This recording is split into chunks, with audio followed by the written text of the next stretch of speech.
everyday conversation. Exercise 1C. Listen and read. Hi everyone, I want to introduce my friend Amber. What's your name again? Emmy. Emmy. That's right. Hi, Emmy. I'm Rita. And this is Alma. Nice to meet you.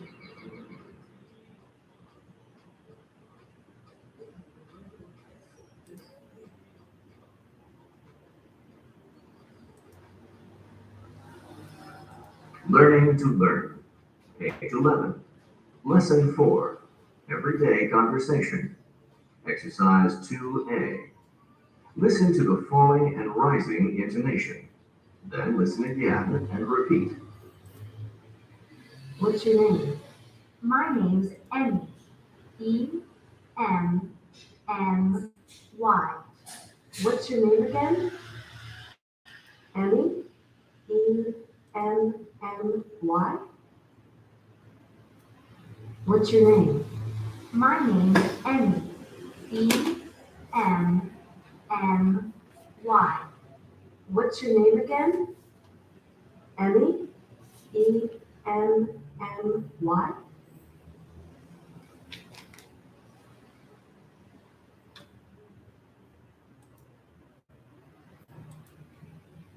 Unit 1.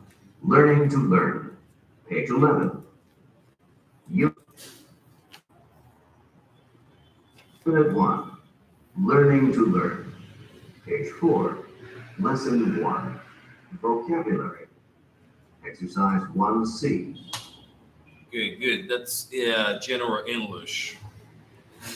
Okay, good morning if you've just joined. For the page four, we've done those things already, right? Yes. Okay. What did we say again? Naomi likes to use a computer, right? Yes. Number two, Fernando likes to look up words. in the dictionary. Very good. So when you're talking about something that is physical, on va parler d'un bagage qui est physique, un bagage qui est concret, on va plus look for, right? I'm looking for my books. I'm looking for the chairs. I'm looking for my cell phone. I'm wondering where it is. Okay. I'm wondering where cell phone is. I can't find it. I'm looking for it. I've been looking for it for a couple of hours, and it's still impossible for me to find a route where it is. So look for something. So for something that is concrete, they use the word look for more. But for words in the dictionary, the best way to say it is look up words, right? But for computer, they say do a search, right? They say this more. You do a search on the computer, right? Okay, like you can go to a place, okay, to a library, and the librarian can show you how to do a search. We did those things yesterday, right? In our listening exercise. Look up words in the dictionary. Use your dictionary and look up words. Try to learn a lot of new words every day. Right? Good. Number three. Dana likes to practice with a partner. Very good. Dana likes to practice with partner. Number four. Linda and her friends like to listen to CDs. Very good. This kid that likes to practice with the partner. Hmm? Ham Mm-hmm. likes to brainstorm words. Brainstorm words. Very good. Mhm. Sam likes to copy new words. To copy. Copy. Copy the words. Very good. Now take 2 minutes, 2 or 3 minutes to find out which number for each picture on page 5.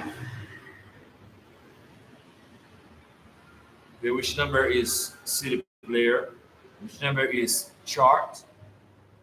Everybody, if you at home, I'm using step forward 2 to teach today class. I'm using step forward 2, okay? If you're taking today's class with me, if you're attending today's class with me, open your step forward 2 at home. If you don't have it, you can contact us and we'll tell you what to do so you can have it from our office.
I would love that song by Sami Yusuf.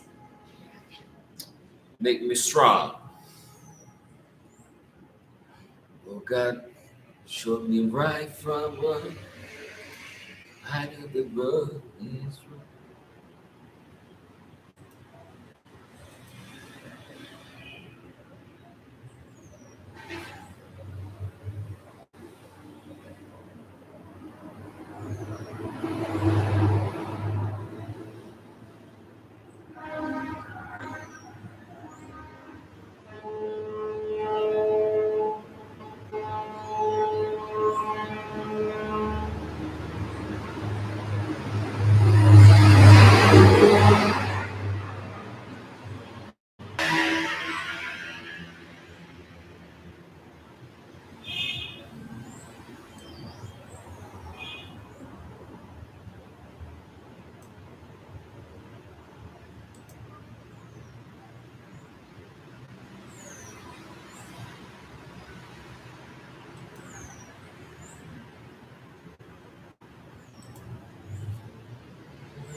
I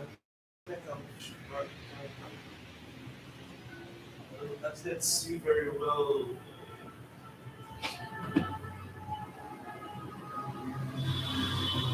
Okay, CD player. Which number for CD player?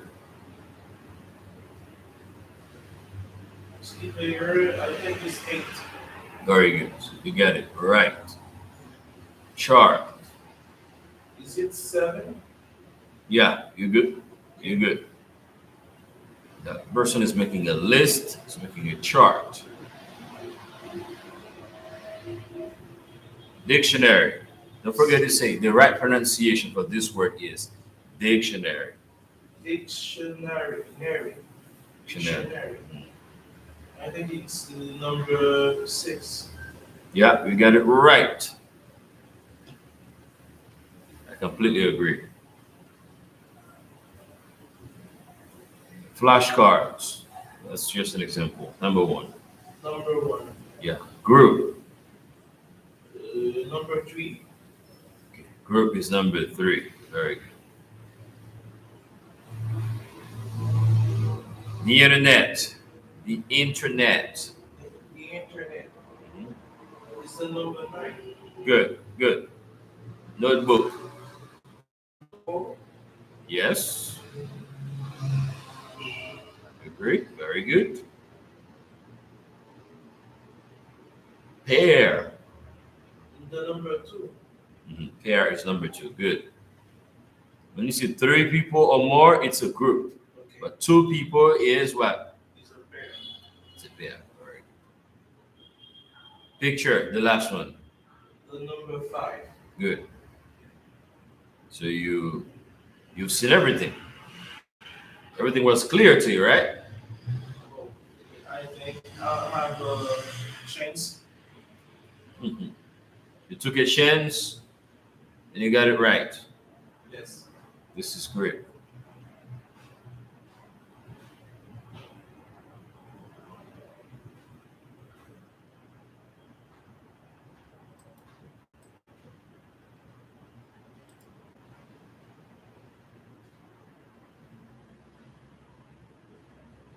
Press down opt. I'm glad you're taking this class from home or your work. I don't know. Where are you right now? Press down opt.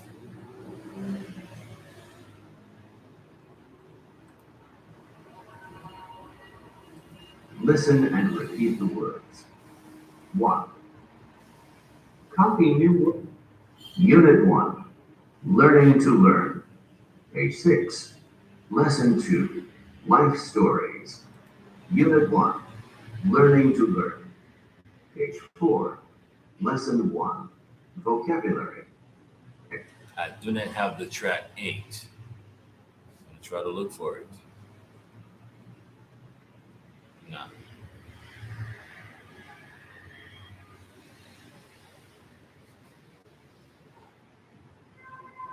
This is great.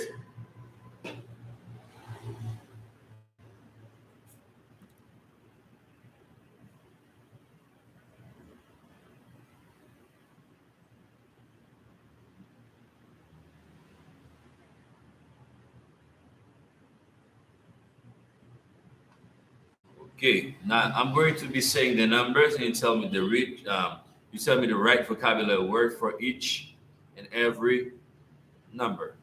I'm gonna start from number 1 to number 9. Number 1, And I think understand this flashcards. Number 1, flashcards. Number 2, pair. yeah, very good. Number 3, Group. group. Okay, group. Number 4, Notebook.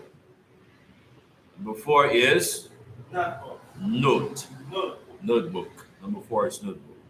Number 5, Picture. number 5 is picture. 6, Dictionary. dictionary. Dictionary. Yeah, dictionary. Dictionary. Forget to say dictionary. Dictionary. Dictionary. Dictionary.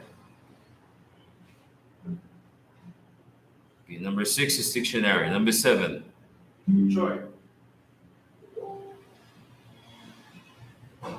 number 7 is Joy.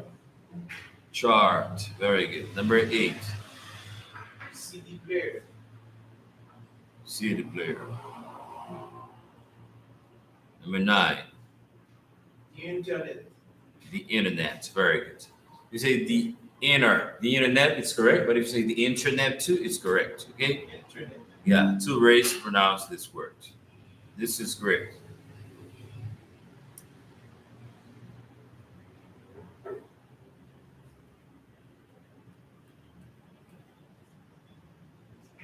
Okay, how do you learn new words?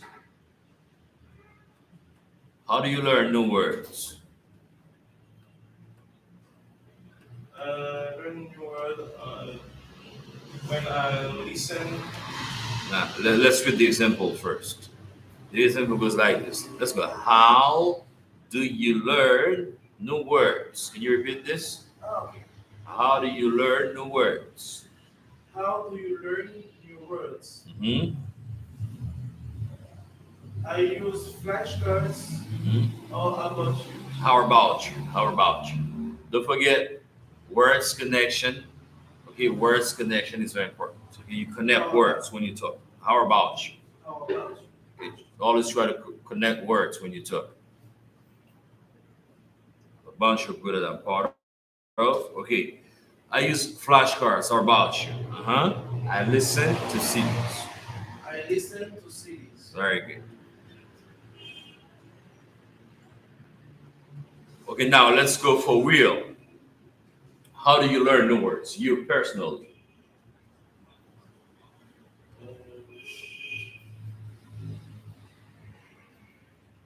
I use movies and music. Use. I use. Okay, I watch movies, I right? watch movie and listen to. And listen. music. And listen to music. Okay, yeah, you can learn new words by watching movies and listening to CDs. This is great. That's one of the best ways to learn new words. This is great.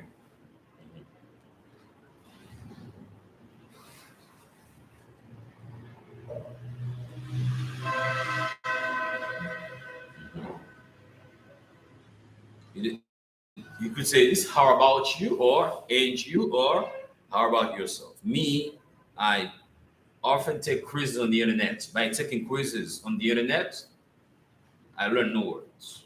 So the words that I don't know, I try to write them down. I use a dictionary to look up the new words. Now we're going to listen to Tanaka's story, right? Okay. Yeah. Exercise 1C. Listen and repeat the words. 1. Copy new. Unit 1. Learning to learn. Page 6. Lesson 2. Life stories. Exercise 1B. Listen and read the story. Learning a New Language by Dan Tanaka. I practice English every day. In the morning, I listen to conversations on my CD player. I listen and repeat the new words. But sometimes I forget the words I learned. I also like to read. In my English class, we read a lot of stories.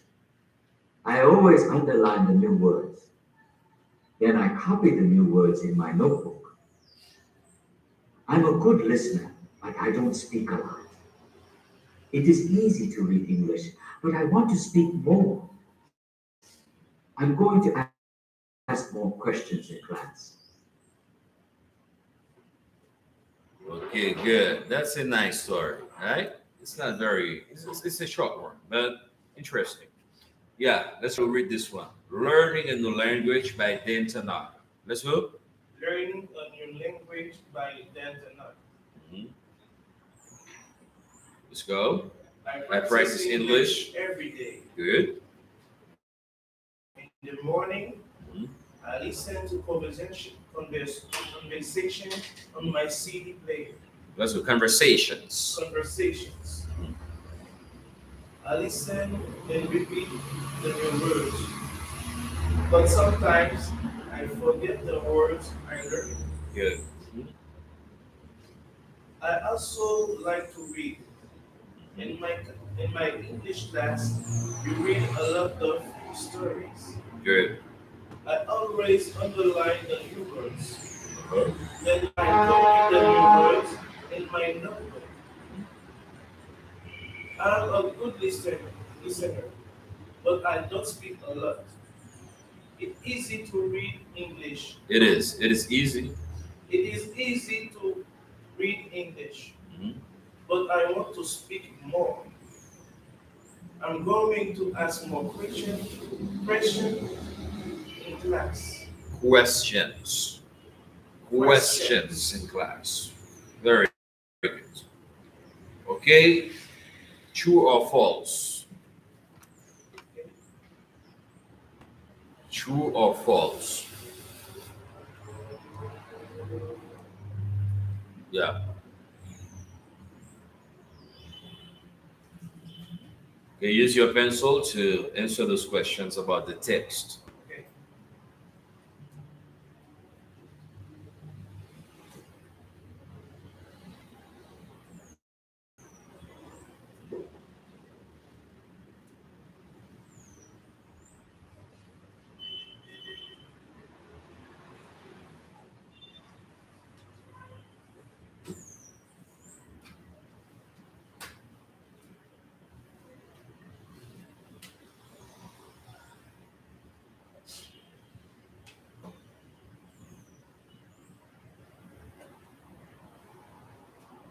I'm done.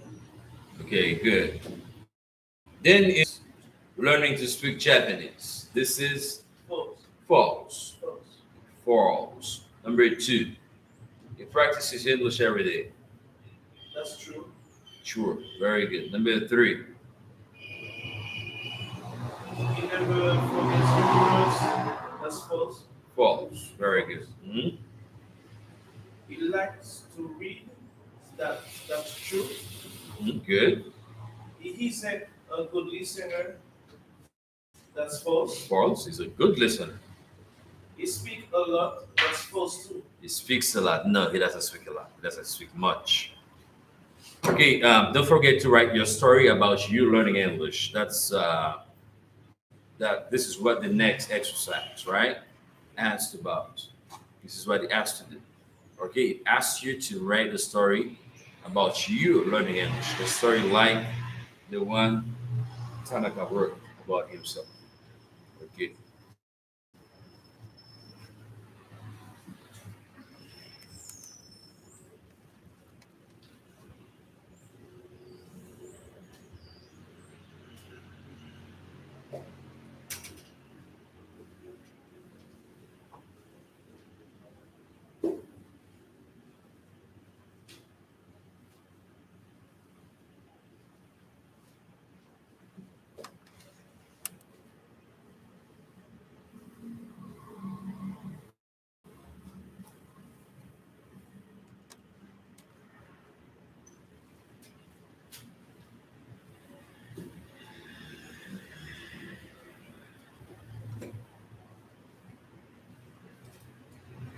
Unit 1. Learning to Learn. Page 10. Lesson 4. Unit 1. Learning to Learn. Page 6. Unit 1. Learning to Learn. Page 10.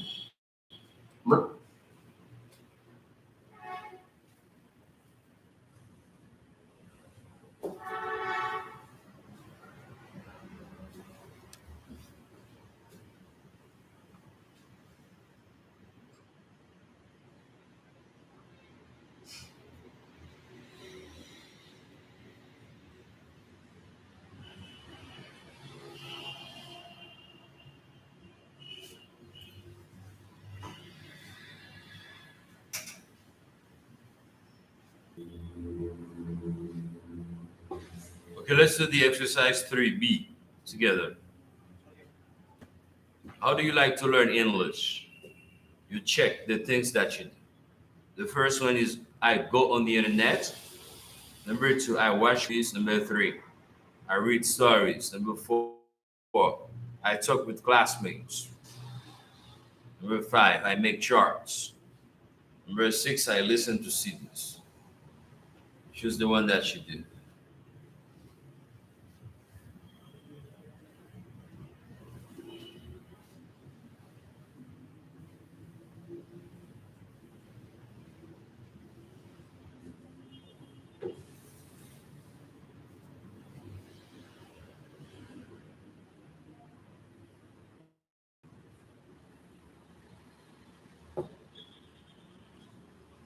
For me, it's the number two.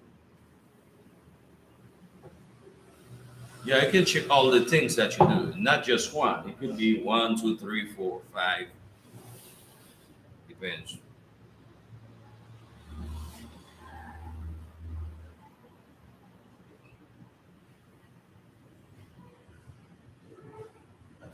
I can say I go onto the internet too because I go on the internet. I go on the internet. I go onto the internet Because what?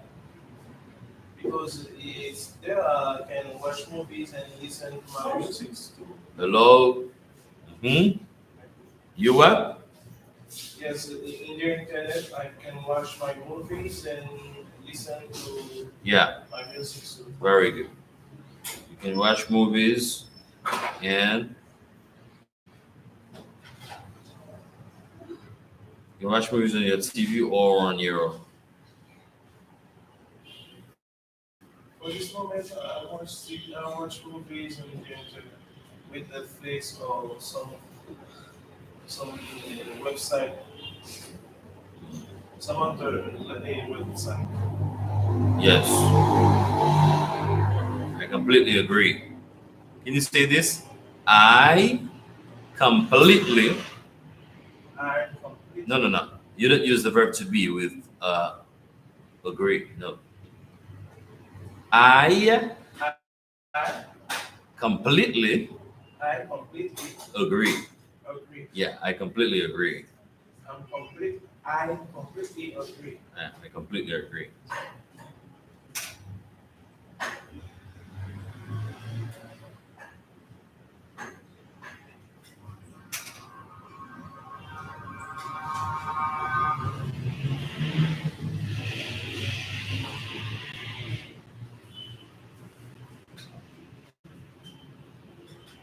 When you say I completely agree, you understand that? Yes, It's full agreement. Which means it's fine with you. That's fine with me. It's okay with me. I think it's all right.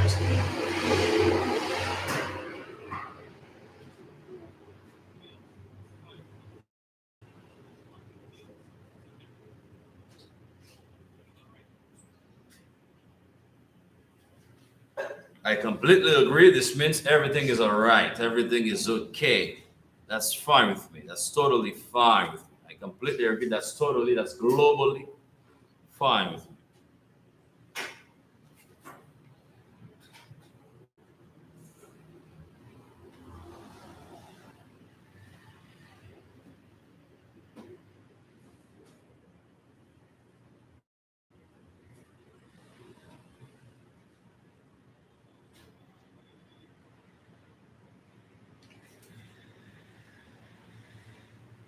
How do you learn? How do you like to learn? How do you like to learn? Exercise 3C. How do you like to learn? I like to watch movies. How about you? I like to watch movies. How about you? I like to listen to CDs or cassettes. Cassettes. Cassettes. Take Cause cassettes. I like to listen to CDs or cassettes.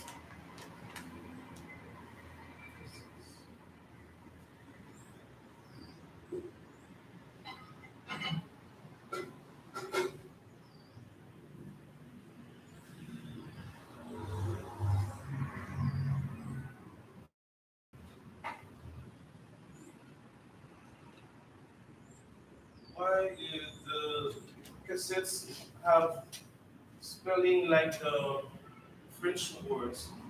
Yeah, it's the same spelling. The same spelling. Probably it's because it's not originally from English. Okay. Yeah, it's not originally from English. That's a word that is borrowed from English. Like the word resume. There are a couple of words like that. Resume. Resume. There is acute accents, right? Acute accent E. Acute accent E. Resume and some other words. A lot of other words. A lot of other words, English words, they are spelled exactly like the French ones. So those words are English words borrowed from French, right? Original. The grammar summary is a lot. I don't think we'll do grammar today. We'll have to be back to page 8. Definitely. Mhm. We have to be back to page 8.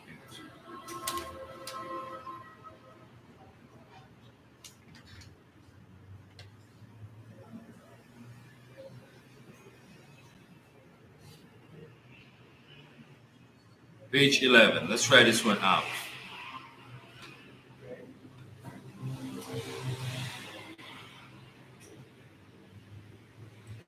Lesson 4. Everyday conversation. Unit 1. Learning to learn. Page 6.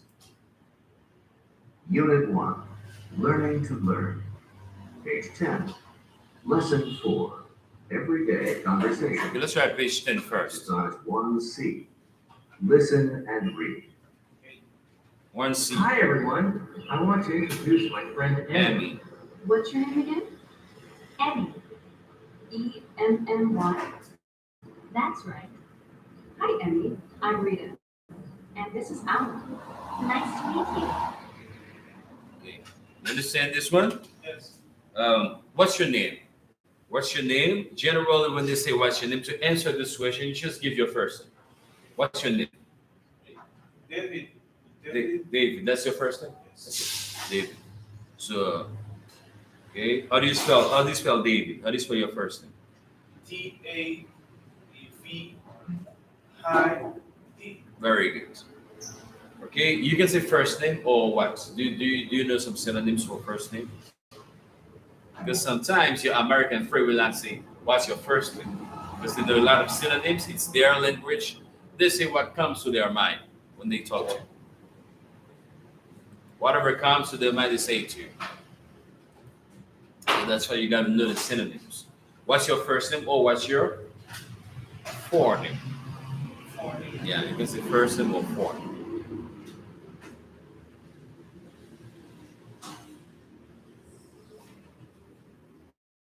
What's your first name or what's your forename? And the spelling is F-O-R. F-O-R-E. Forename. You could also say given name. What's your first name or what's your given name? It's the same thing. What's your given name or what's your baptism name? Baptism. Yeah, baptism. Still, David. What's your baptism name or what's your baptismal? Okay, baptismal. What's your baptismal name or what's your Christian name? Christian. So a lot of synonyms. First name, given name, forename, baptism name, baptismal name, Christian name. All those are synonyms. Now, the other one is family name. You can say family name or Last name. last name. What's your family name or what's your last name? Or do you have a surname? Not mean your nickname. Surname is Nah. the same with The same as. After same, you say as, not with. It's the same as nickname. No, it is not. Nickname is nickname, and surname is surname.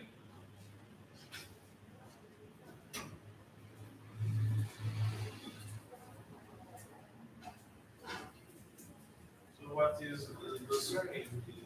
Your surname is your family name. Okay. Your surname The is same your with last name. name. It's the same as. Not same to, not same with, but same as. Yeah. What's your surname? What's your surname? My surname is Etienne. Very good. And we have nickname, That's my name. nickname or pet name, right? Pet name. Yeah. Nickname, pet name. Mhm. This one, those ones are very domestic, right? This can make you upset if somebody is not your friend. The other person is not your friend and calls you by your person calls your nickname, right? This can make you upset. That's why it's very domestic. No, for me, I use my nickname too. Because you're a star, I know. Yeah. You're a star. So your nickname is your stage name? Exactly. Yeah. All right. What's your stage name again? Ricky, right? Rico. Oh, Rico. Okay. Not Ricky. Not Ricky. Yeah, that's your Facebook name, Ricky. No, I no. don't use. You use your real name. Yes. Yeah, Yes. for Facebook. I raised my full name. Your full name. Your real name, your full name. Okay, that's good. This is great. I'm glad you know the alphabet and you can spell it. This means you speak a lot of English. You're originally from New York. You have good pronunciation. You've been to the States, right? I'm just kidding. Okay, what's your name? Okay, now it's good to practice those pronunciation techniques. The greatest city for you.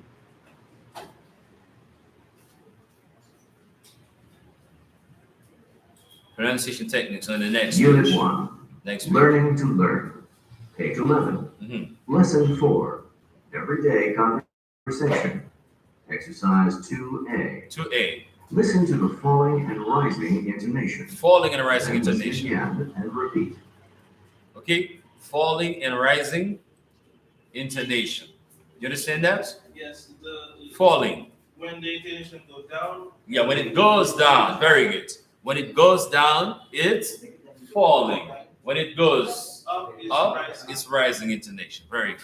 You're originally from New York, man. No, from Denver. You speak a lot of English. Voice goes up. Voice goes up. Oh, you know music. That's why you understand those things so fast. You know music. You have a lot of experience in music practice. This is great. Okay. When voice goes up, it's rising intonation. When voice goes down, it's falling intonation. This is great. Okay, so we're going to practice those things. Listen.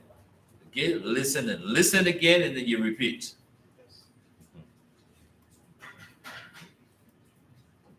What's your name? My name's Emmy. E-M-M-Y. Voice goes down in this case, right? What's your name again? Emmy? E-M-M-Y? These are questions. For questions, generally, We go up. voice goes up. Not all the time, not totally, not globally, not each and every time. Yeah, but generally for questions, most of the time when it's a question, voice goes up, right? Yes. But for answers, voice goes down, general, right? What's your name? Let me try to play it again and you repeat. My name's Emmy. E-M-M-Y.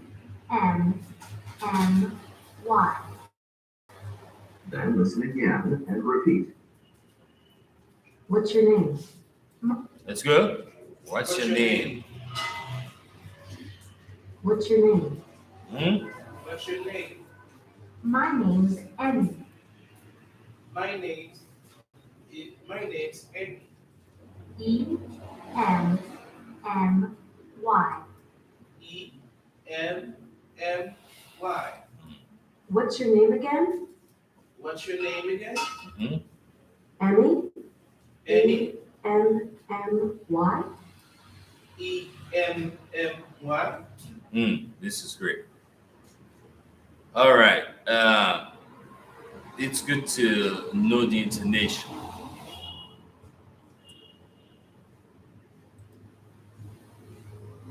What's your name?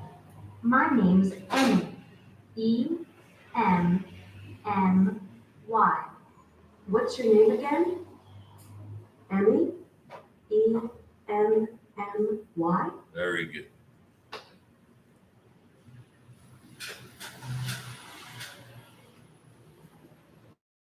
Unit 1. Learning to learn. Page 11. Lesson 4. Everyday conversation. Exercise 2B.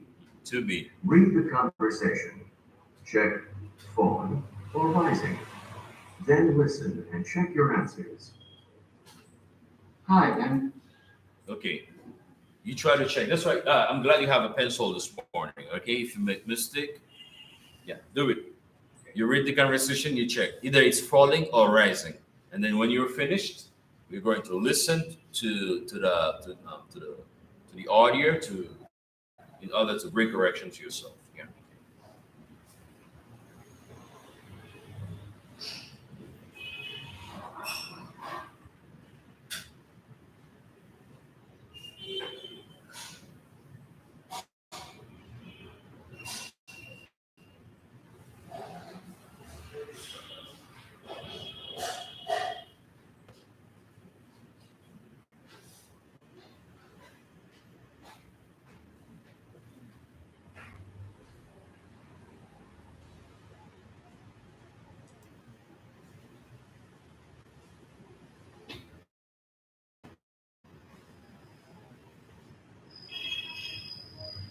Yes, I'm finished.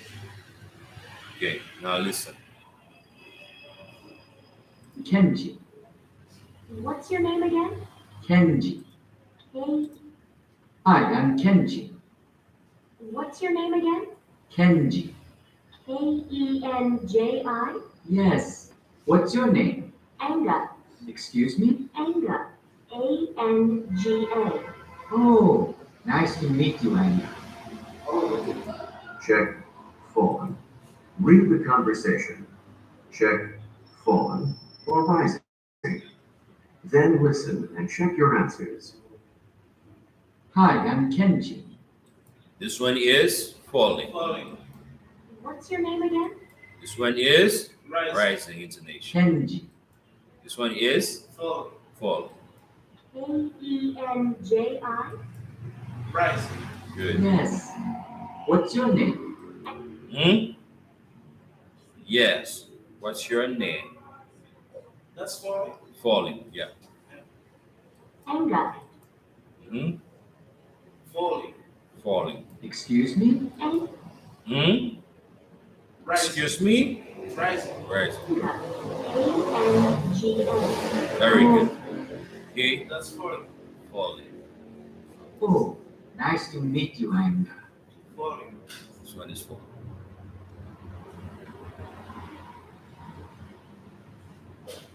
Unit 1. Learning to learn. Page 2. Okay. Let's do the real life math. Real life math. Okay. Enga wants to learn the names of her 35 classmates. She has 5 days. How many names does she need to learn every day? That's the first one.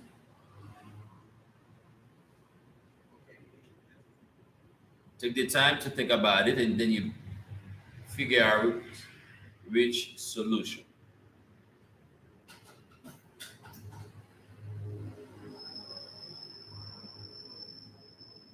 I think she need to learn 7 names per day. She needs. She needs. She needs to learn seven days per because it's 35 names divided by divided by Yes. 5 days.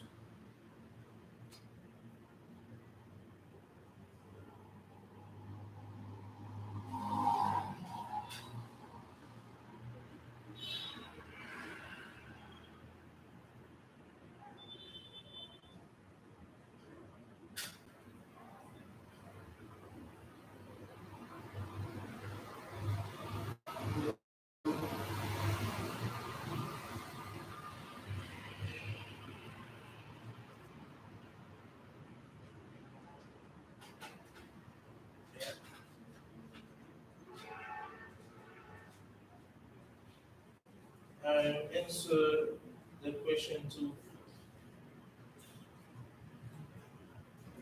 Yeah, number 2. Mm-hmm. She likes to learn new words. Hmm. He learns 3 new words every day. How many words does he learn in 1 week? He learned 21 words per week. 21 words per week.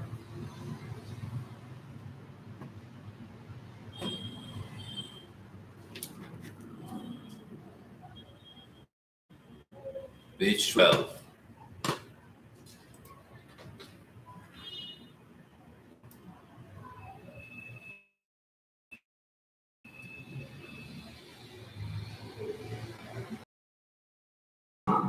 Learning to learn.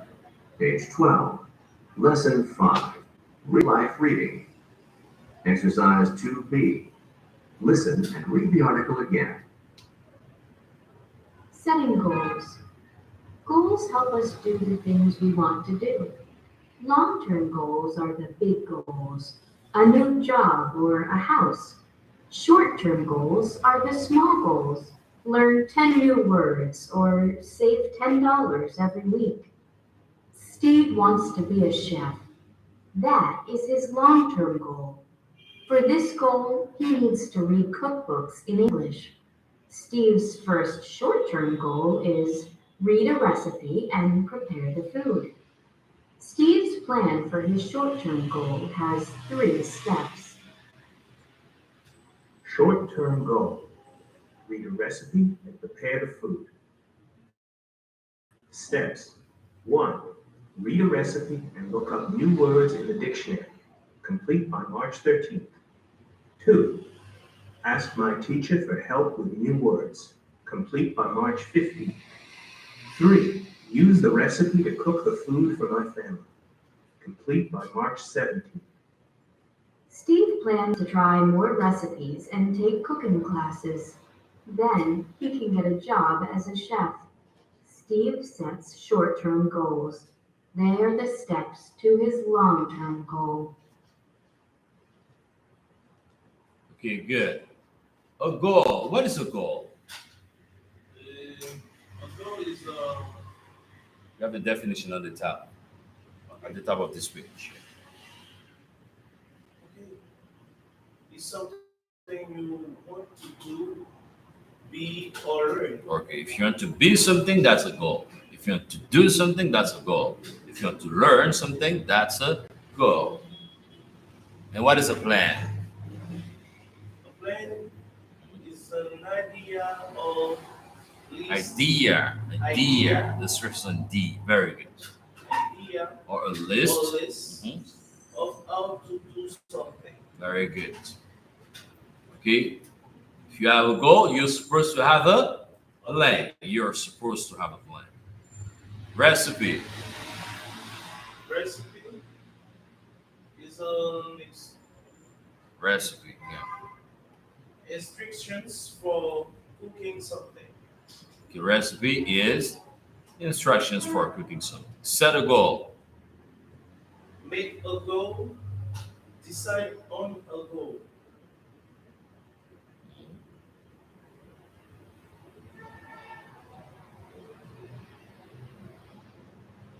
Recipe is instructions for cooking something. And the last vocabulary we have to study is set a goal. You have to set goals in life. So when you set a goal, you make a goal, you decide on a goal. Some synonyms for goal. You can say goal or objective.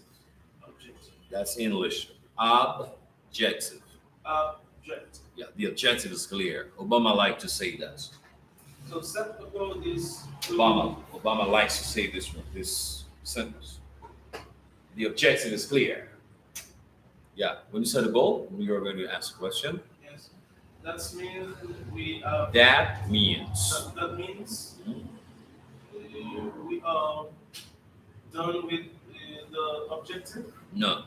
When you set the goal, you make a goal. You decide on the goal. Okay,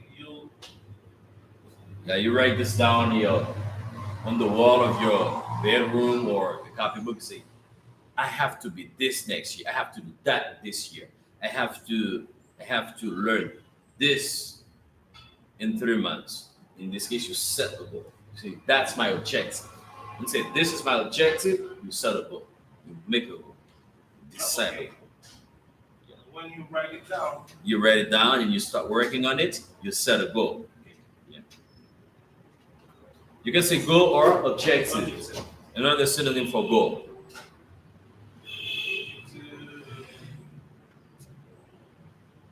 Look at the page of this flip chart. There are some synonyms for it. Did you see the word purpose? None. Purpose. Aspiration. You see the word aspiration? Aspiration. Did you see the word aspiration? No, I'm not saying. It's upside down. It's upside down. I'm looking at it right now. Purpose. No. No. It's on the pitch that you are touching. No, the first pitch. This pitch, yeah. This one that is tearing. The one that is getting torn. No. I'm looking at it right now.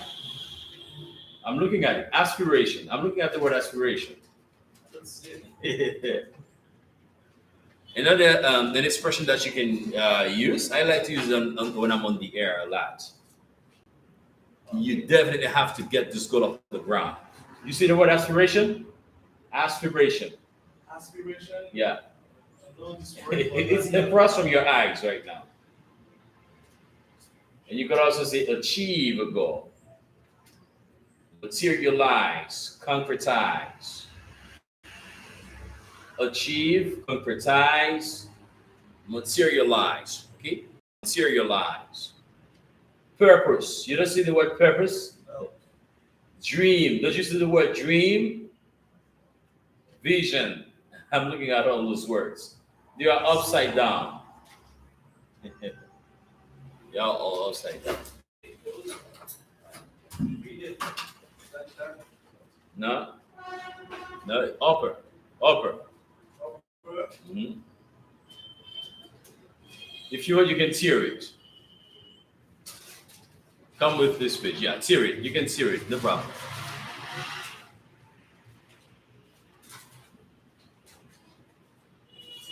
Okay, now I see the The word aspiration. I've been looking at it. Me. purpose. Purpose. Yes. Goal, objective. Yeah. purpose, Objective. and aspiration. Aspiration. Target, yes. Target. Yeah, that's a What goal. to- Vision. Vision. Dream. Dream. And we have achieve. The word achieve. Did you see the word achieve? Concretize. Achieve. They are written in Yes. green. Yeah, achieve. You achieve a goal. When you achieve a goal, this means you touch your dream. Okay. You achieve a goal. You concretize. Concretize. And achieve is for you are touching. You said touching and what can you say again? Materialize. Concretize. All those words are written. Size. Yeah, concretize. Achieve. Concretize. Materialize. Materialize. I don't see the spelling for this word. You got tore. Materialize. M-A. And it's a piece of. Yeah, I can spell it for you. M-A-C-E or I-A-L-I-Z-E. Materialize. And see. Materialize. Materialize.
Materialize. Materialize. So materialize, concretize, achieve.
Caesar, talk to his coworkers. 2. Look at the pictures. Match the people's goals with the pictures. On what page? We're still on page 12. 12A. Okay, 1B. Okay, read the recipe. Who's reading the recipe? Um,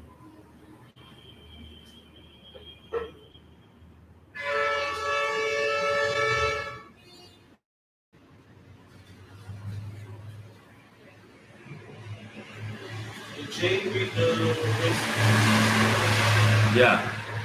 A, B, C, D. Which letter? Which picture?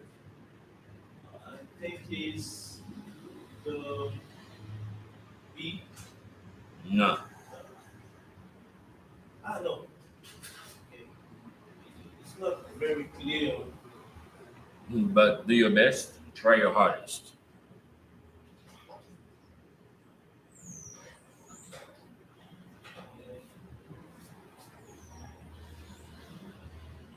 Okay, that's the letter B. D. D, very good. So that man is in the kitchen and Yes. he's reading a recipe. 3. That's the letter A.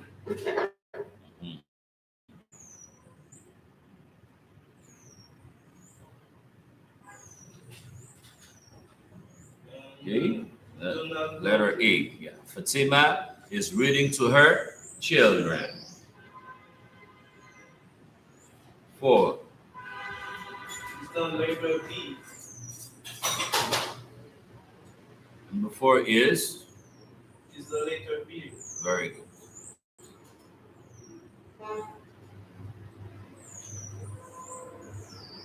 Okay. Let me play this the audio reading this text again, and when it's done, you read this text. Okay. Pay attention. Try to learn the vocabulary words for each and every word here. I try to learn the pronunciation for each and every word here. Unit 1. Learning to learn. Page 11. Unit 1. Learning to learn. Page 12. Lesson 5. Real life reading. Exercise 2B. Listen and read the article again. Setting goals. Goals help us do the things we want to do. Long-term goals are the big goals, a new job or a house. Short-term goals are the small goals. Learn 10 new words or save $10 every week. Steve wants to be a chef. That is his long-term goal. For this goal, he needs to read cookbooks in English. Steve's first short-term goal is read a recipe and prepare the food. Steve's plan for his short-term goal has 3 steps. Short-term goal. Read a recipe and prepare the food. Steps. 1. Read a recipe and look up new words in the dictionary. Complete by March 13th. 2. Ask my teacher for help with new words. Complete by March 15th. 3. Use the recipe to cook the food for my family. Complete by March 17th. Steve plans to try more recipes and take cooking classes. Then he can get a job as a chef. Steve sets short-term goals. They are the steps to his long-term goal.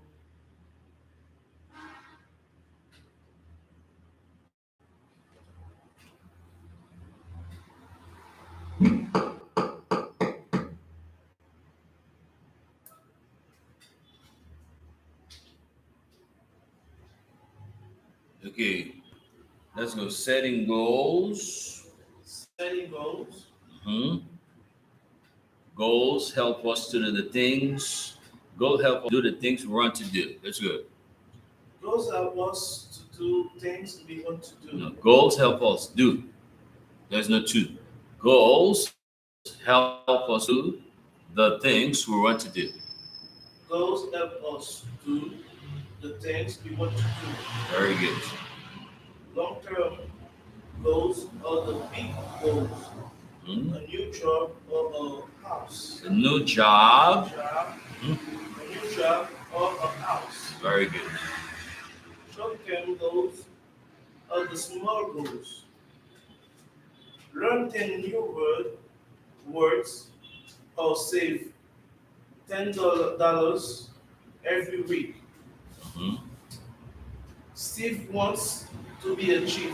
A chef. A chef. Yeah, chef. Steve wants to be a chef. Mhm. That is his long goal or long-term goal. Long-term goal. Yeah, there are long-term goals. There are short-term goals. Continue. Mhm. For this goal, he needs to read cookbooks and English. Yeah, cookbooks in English. Yeah. Mhm. Steve's first short-term goal is read a recipe and Right. prepare Recipe. and prepare the food. Steve's plan for his short-term goal has 3 steps. Mhm. Short-term goal: read a recipe and prepare the food.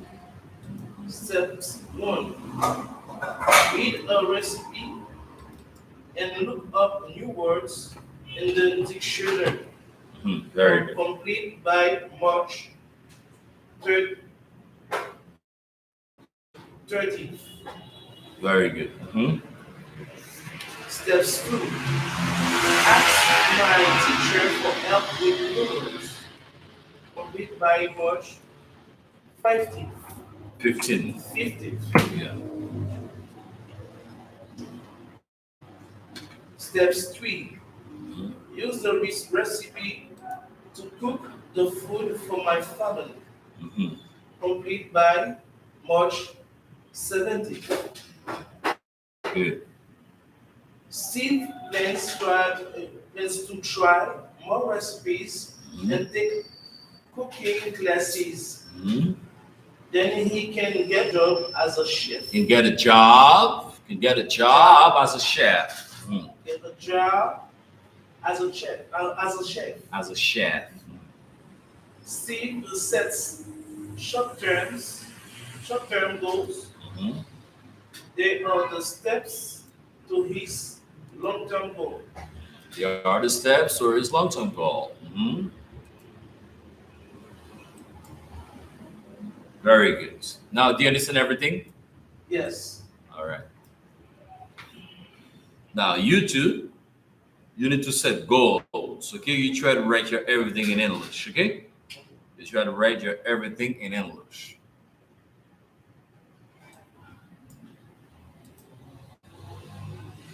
Learn 10 new words is an example of a short term.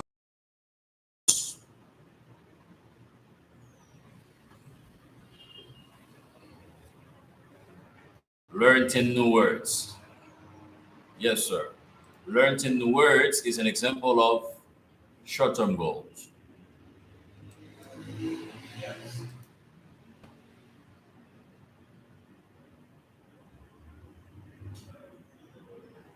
That's on the next page, right? It's on the next page. Is it true or false? Yes, it's true. Number two, there are two steps in Steve's plan. Look at Steve's. Just two steps?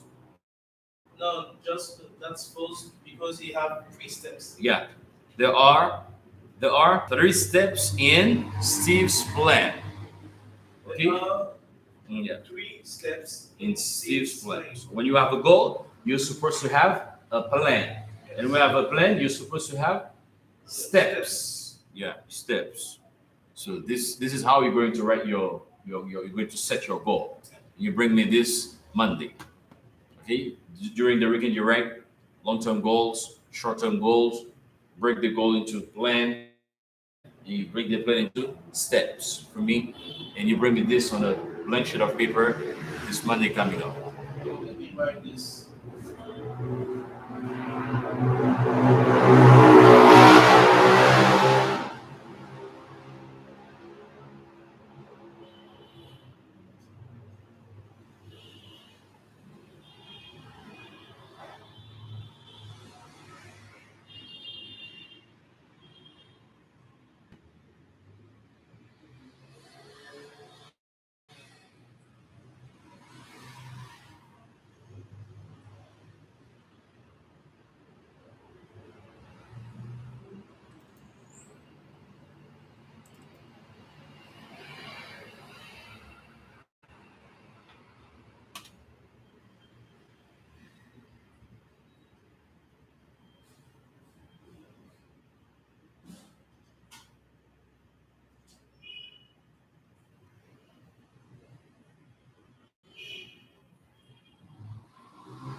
Yeah.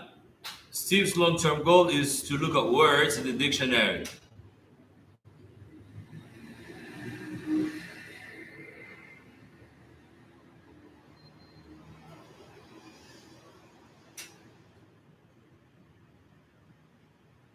Okay.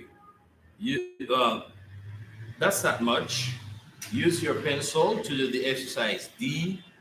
Okay, the exercise 2D, the exercise 3A, 3B right now. We can do this in 5 minutes, I think. All right? Hi, my name is Rebecca, and in this video, we'll be talking about the social identity structure as well as the skills.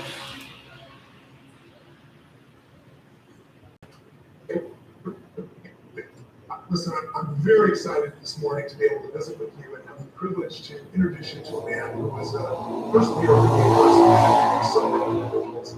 He's an incredibly humble man who comes from humble roots, and yet over 4 decades, he's built his life and his businesses to heights that most people can never even imagine. I'm talking about a man who is considered by many to be one of the greatest investors in history, certainly the most successful hedge fund manager in history. He's returned more money to investors than anyone in the history of investing in that category. $57 billion since 1975, to give you an idea. So not only is he one of the greatest investors, people call him the Da Vinci of investing, people call him the Steve Jobs of investing. But the reason that Ray is so unique is he's also an unbelievable entrepreneur. His company, Bridgewater, built starting when he was 26, a 2-bedroom apartment, has now been built into an organization that manages $160 billion. Fortune says that it's one of the 5 most important corporations, private companies in the United States. It shapes a great deal of how our world works. And the man who created it, the book on the cover is from Bill Gates, of course. It says great value is part biography, it's part the principles of what's made his life so incredible, and it's part really what you do to grow a business. And when you read about his life, you learn investment principles as well. It is one of the greatest books I've read. So I wanted to promote it and get you all a copy of it, so get it immediately. But Ray was kind enough to fly down here to get time to meet and look at and he's here to do the Facebook Live. Oh man, thank you for having me. It's really been wonderful to as a friend to see the impact of what you do a little bit more on the inside. You've been very kind in helping me get information to people how they can change their financial lives. I interviewed 50 of the brightest financial people in the world. And when I sat down with you, you became one of my absolute favorites. Like, just because you built a machine, you thought about finding something to everyone else. Now, I'm going to start, and you've been through this book is all about. I'd like to start with the beginning, early days. Because in some see someone as successful as you are in business and investing, they look at you like you're someone on a plane. But you really come from pretty humble roots. You tell us about your childhood, your parents, and how you help that investment. My dad was a jazz musician. My mom was a stay-at-home mom. I got hooked on investing because I was a caddy. I had odd jobs when I was growing up. I would have a paper route, cut lawns, and did all that. And then I got into caddying when I was 12, and the markets were hot at the time. And I thought that, I'm going to take my caddying money and play the markets. And 12 years old. well, I mean, of course, it wasn't that big a deal. Like, everybody's talking about the market. Yeah. And so the first stock I bought was the only company I ever heard of that was selling for less than $10, $5 a share. And it was, the only reason I bought it is I think I could buy more shares so the Popeye would make more money. That was a dumb strategy, right? And I tripled my money because it was not smart, it was dumb. But I got lucky because it got acquired by some company that then took over and it was about to go bankrupt. And then I got hooked, right? And I loved the game. And of course, you tripled your money, and you're making like $5 a bag. Yeah, $6 a bag. Right. And so every time I get $50, I would then go buy another share of stock or something, so stock. And that was what it was. And I got hooked. Did you ever want to be other than somebody in the financial markets, like an investor? Well, it was always my favorite game, right? I mean, I could have done a lot of other things. Yes. I mean, I could have been an architect or whatever, a lot of them, but the markets are that company, one of the top 5 most successful companies in the United States, private companies. Why now? Why are you sharing this now? Why the level of depth that you're giving? First, I'm doing it to help other people be successful. I didn't originally want to be public. Yeah. Well, what happened when we got a lot of debt, and we have a very unusual way of operating, and that makes us successful. And it got attention, and so that led me to put these principles that we're operating by on out. And 3 million people, 3.5 million people downloaded them. I got a lot of thank you notes and stuff like that. And now I'm at a stage in my life where I'm moving from the second stage of my life to the third stage of my life. I believe basically, I think of it as we're operating in 3 stages. In the first stage, you're dependent on others and your work. In the second stage of your life, others are dependent on you and your work. And you're one. Then you're trying to be successful. As you move into this third stage, the greatest thing that you can do, and you know it so well, is to help others to be successful. So my joy is not to be successful at anything. It is to help others be successful. And this is my year of transition, 2017, is that year of transition. So I wanted to take that compendium and pass it along. These are recipes that I learned over a period of time. Every time I encountered something, and I thought, how would I make a decision? I took the time to write down the criteria that I would use to make that decision. So they became written principles. And then I found that everything changed when I wrote them down. Because other people then could look at them and we could say, what are our principles? And we could be clear on what we did with each other. And all decisions. And then eventually I learned that I could take some of these decisions, all our investment decisions, and a lot of the people decisions, put them into an algorithm and have the computers make decisions. So it changed everything when I wrote them down. So this is basically, think of it almost as a recipe book, right? For if you encounter this thing, here's the principles I wrote for dealing with that thing. And then those have been vetted, and I just figured those people, anybody who reads it can decide for themselves. Does that make sense or not make sense? Because I don't want people to follow my principles. I want people to know what their principles are, to come up with theirs. So I'm just trying to pass them along. And like I'll be asking you later, what are your principles? And let's just get the best principles there that help us. So if I felt it was my obligation to do that at this phase of my life. It's beautiful. Well, it's also by doing it, you leverage yourself. You can have impact without being there because you're empowering people to know how to make the best decision possible. I always say, success is a result of good judgment. If you have good judgment, make the right decisions, you're going to succeed. Good judgment is the result often of experience, and experience is often the result of bad judgment. As you've learned. Exactly. I think the two things you need to do to be successful. Yes. You have to come up with the best decisions, and you have to have the courage to make them. Yes. And I think the real problem about most people is that they think it's in their head.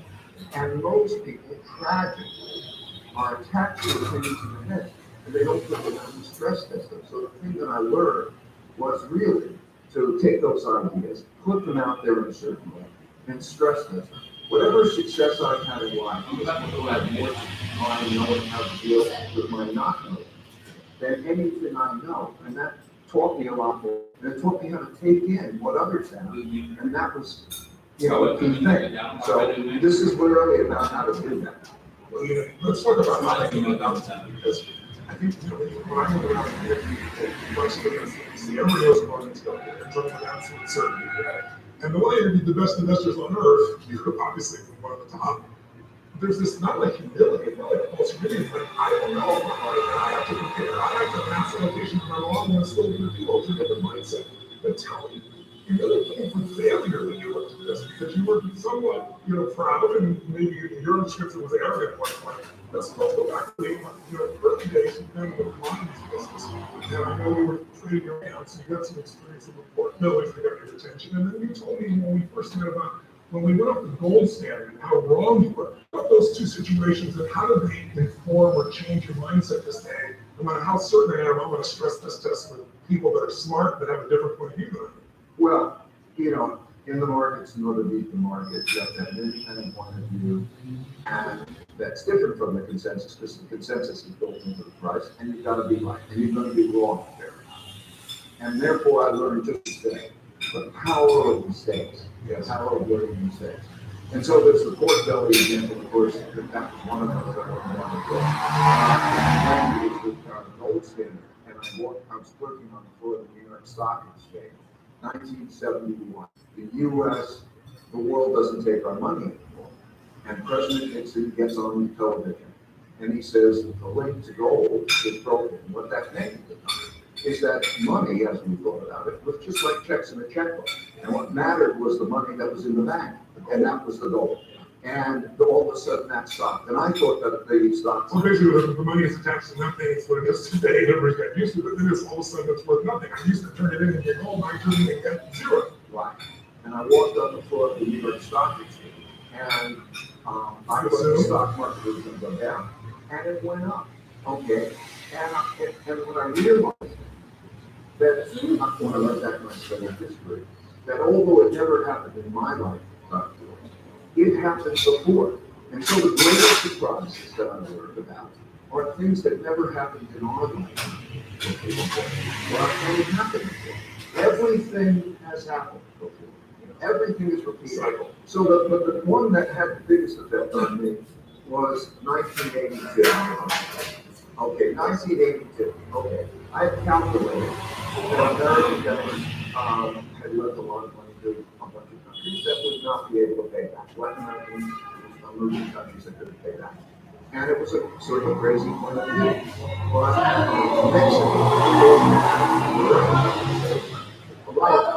But Mexico, you're not right if you don't make money anymore. Okay. So in the fall, August 1982, and I thought the stock market was going to go down, and the stock market went up because there was a East escape, and I worked. Okay. So I was, you didn't just miss. You were like publicly humiliated. You were having your company at the time. You lost all your capital. I lost all the work for me. And then I lost you know the story. No, but right, it's in the book. So I lost all these people I cared about. I was very publicly involved. And how many employees were left when you done? Me. So I had to make a choice. Am I going to put on a tie and go to Wall Street and do it, then have a job or not? And I said, well, $4,000 to my dad. They don't pay me. And that was one of the most painful experiences I've ever had. You've been in business for 8 years, so it's right. Wow. And it was one of the best experiences. Yeah, that's good.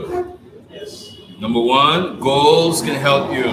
Learn or do something. Very good. We set short-term goals and long-term goals. Okay, we set short-term goals and long-term goals. Very good. Number three. It's important to make a plan for your goals. Goals. Okay, as intellectual, make a plan for your goal all the time. Okay, always make a plan for your goals. 4. A plan can have many steps. Yeah, remember this. A plan can have many steps. 7 steps, 3 steps, 4 steps. Depends on the type of goal you have, right? If it's a long-term goals, it may have a lot of steps. If it's a short-term goal, it may have a few steps, right? It should have a few steps. Very good. Now, with the short-term goals in the chart, okay, that's a chart, right? That's a chart. The list. 2 more short-term goals in the chart. Number 1. Open a big account. Open a bank account, okay? Open a bank account, that's a short-term goal, right? Say, oh man, this record, the week coming up, I have, or the upcoming month, I definitely have to open a bank account.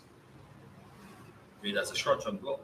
Number 2, order food in the restaurant. Oh, this weekend coming, or let's say in 3 months, I have to take myself to Kokoye, to Ibolele hotel and order food at their restaurant. Okay, I want to order food in that restaurant over there. It's a short-term goal. Number 3, listen. Listen into a song and write the words. You're a star, that's more for you, right? Yeah. I have to practice that song. It's a nice one. I'm going to do my best to learn it tonight or this weekend coming. So that's a short-term goal. Number 4. Talk to a doctor or a dentist. Yeah. Talk to a doctor or a dentist. Oh, I don't understand what's happening to my teeth. Sounds I have to fix. back teeth up, right? Yeah, molars have to fix them up. So I definitely have to call my dentist up. I have to talk to him about my teeth.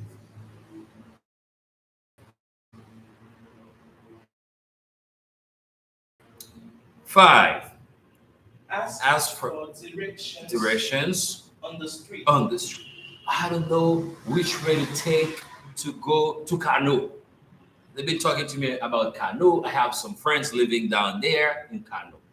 But I don't know which direction to take, which way to take to go there. I'm going to ask for directions to Kano. So that's a short-term goal. Because you just say to yourself, today it's time I knew that area. It's time I go there. I decide to know that neighbor, I decide to know that place today. And you start asking people for directions on the street. Okay? Yalmas, Pétionville. Now you ask for directions for Kano. That's a short-term goal. Number 6, Understand a TV program in English. Say, well, when I listen to Oprah Winfrey, I never understand anything. And she has a good talk show. You know Oprah Winfrey. She has a very popular talk show. So when I listen to her, when I watch the TV program, I never understand anything. I'm gonna download a video of her interviewing Mrs. Obama, Michelle Obama, and I will try to play that video, and I'll try my hardest to understand that TV program. So that's a short-term goal. Number 7, you have to add your personal goal. Yeah, I want to easily speak English in 3 months. Yeah, I want to speak English with fluency. Yeah, I want to fluently speak English. Not easily, but fluently is the best, right? Fluently. I want to fluently speak English. I want to speak English fluently. Okay, that's in 2 months or 3 months? In 3 months. In 3 months. That's a short-term goal. Very good. Number 8. My goal. I want to have a full conversation to my friend Gregory in English. Oh, that's great. Okay, Gregory is a fluent English speaker. Yes. He's living in Haiti or elsewhere? In the States? No, he living in Haiti. He's living in Haiti. So you want to have a full conversation. You speak only English. English and only English with him. Yes. So that's a short-term goal. It's maybe your short-term goal. Because if you practice today, you practice tomorrow, you practice this week, in 2 months you can achieve that dream. You can achieve that goal. You can touch that dream. You can concretize that project. Okay, good. Choose a goal, make a plan, then complete the chart.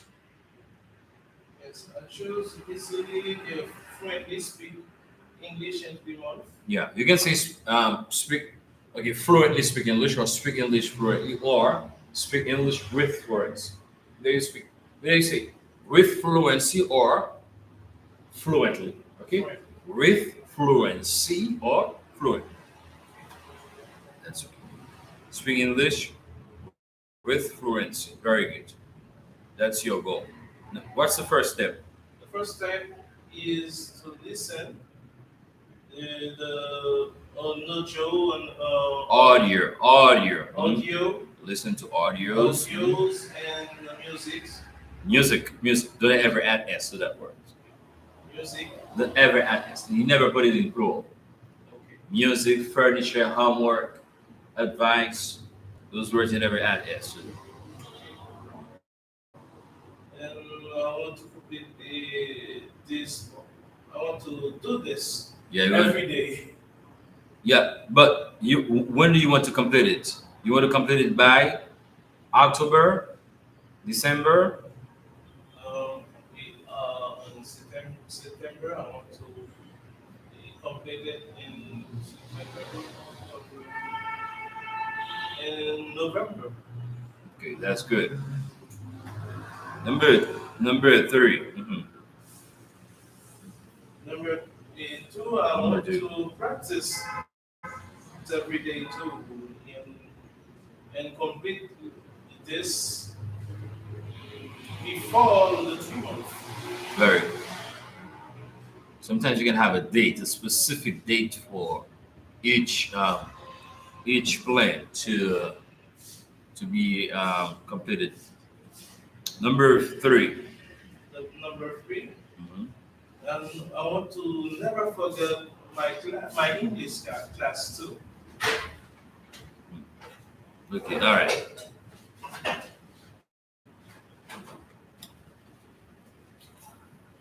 Now, the third step should be clearer. Like you could say, speak only English every afternoon, or look up words in the dictionary, Okay. use a computer, take quizzes, and rewrite all the new words you've met. My goal is learn to use a computer. My plan has 3 steps.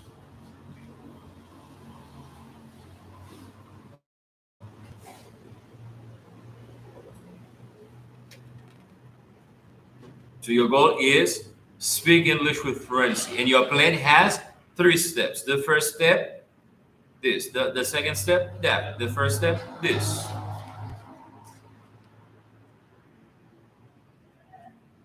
And the next page is grammar. And page 15, you, I'm going to be playing this for everybody, and you took the time to think about 3 solutions, solutions to Noreen's problem. Page 15.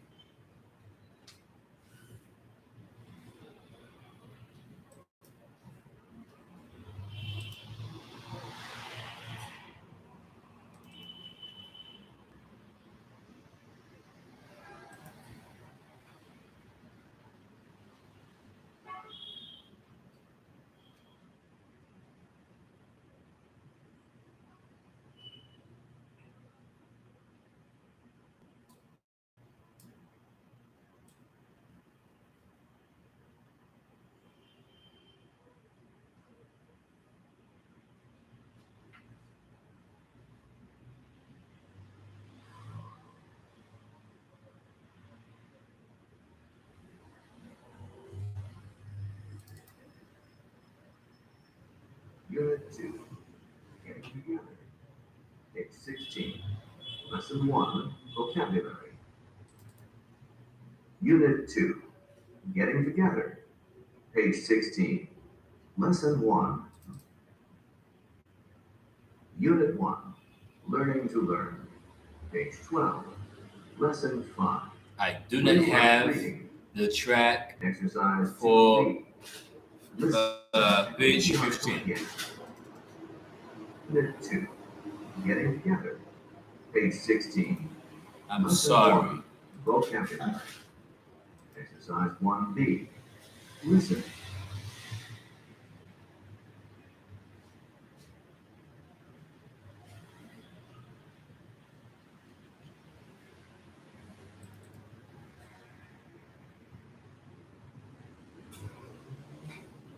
This is good.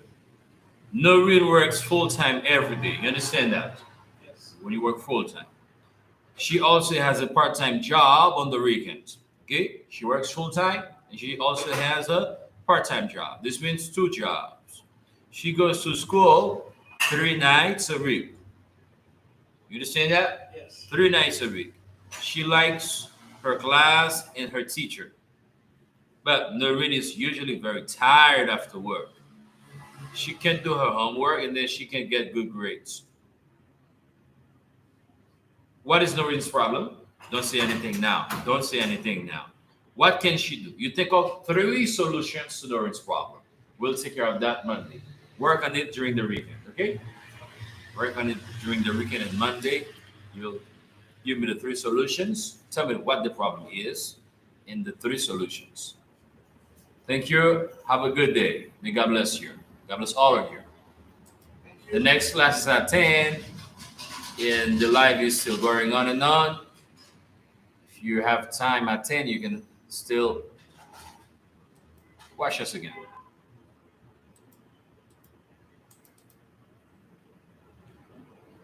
Hey everyone, Tony Robbins here at the Facebook Live. Listen, I'm very excited this morning to be able to visit with you and have the privilege to introduce you to a man who is a personal hero for me personally, and I think for so many individuals. He's an incredibly humble man who comes from humble roots, and yet over 4 decades, he's built his life and his businesses to heights that most people can never even imagine.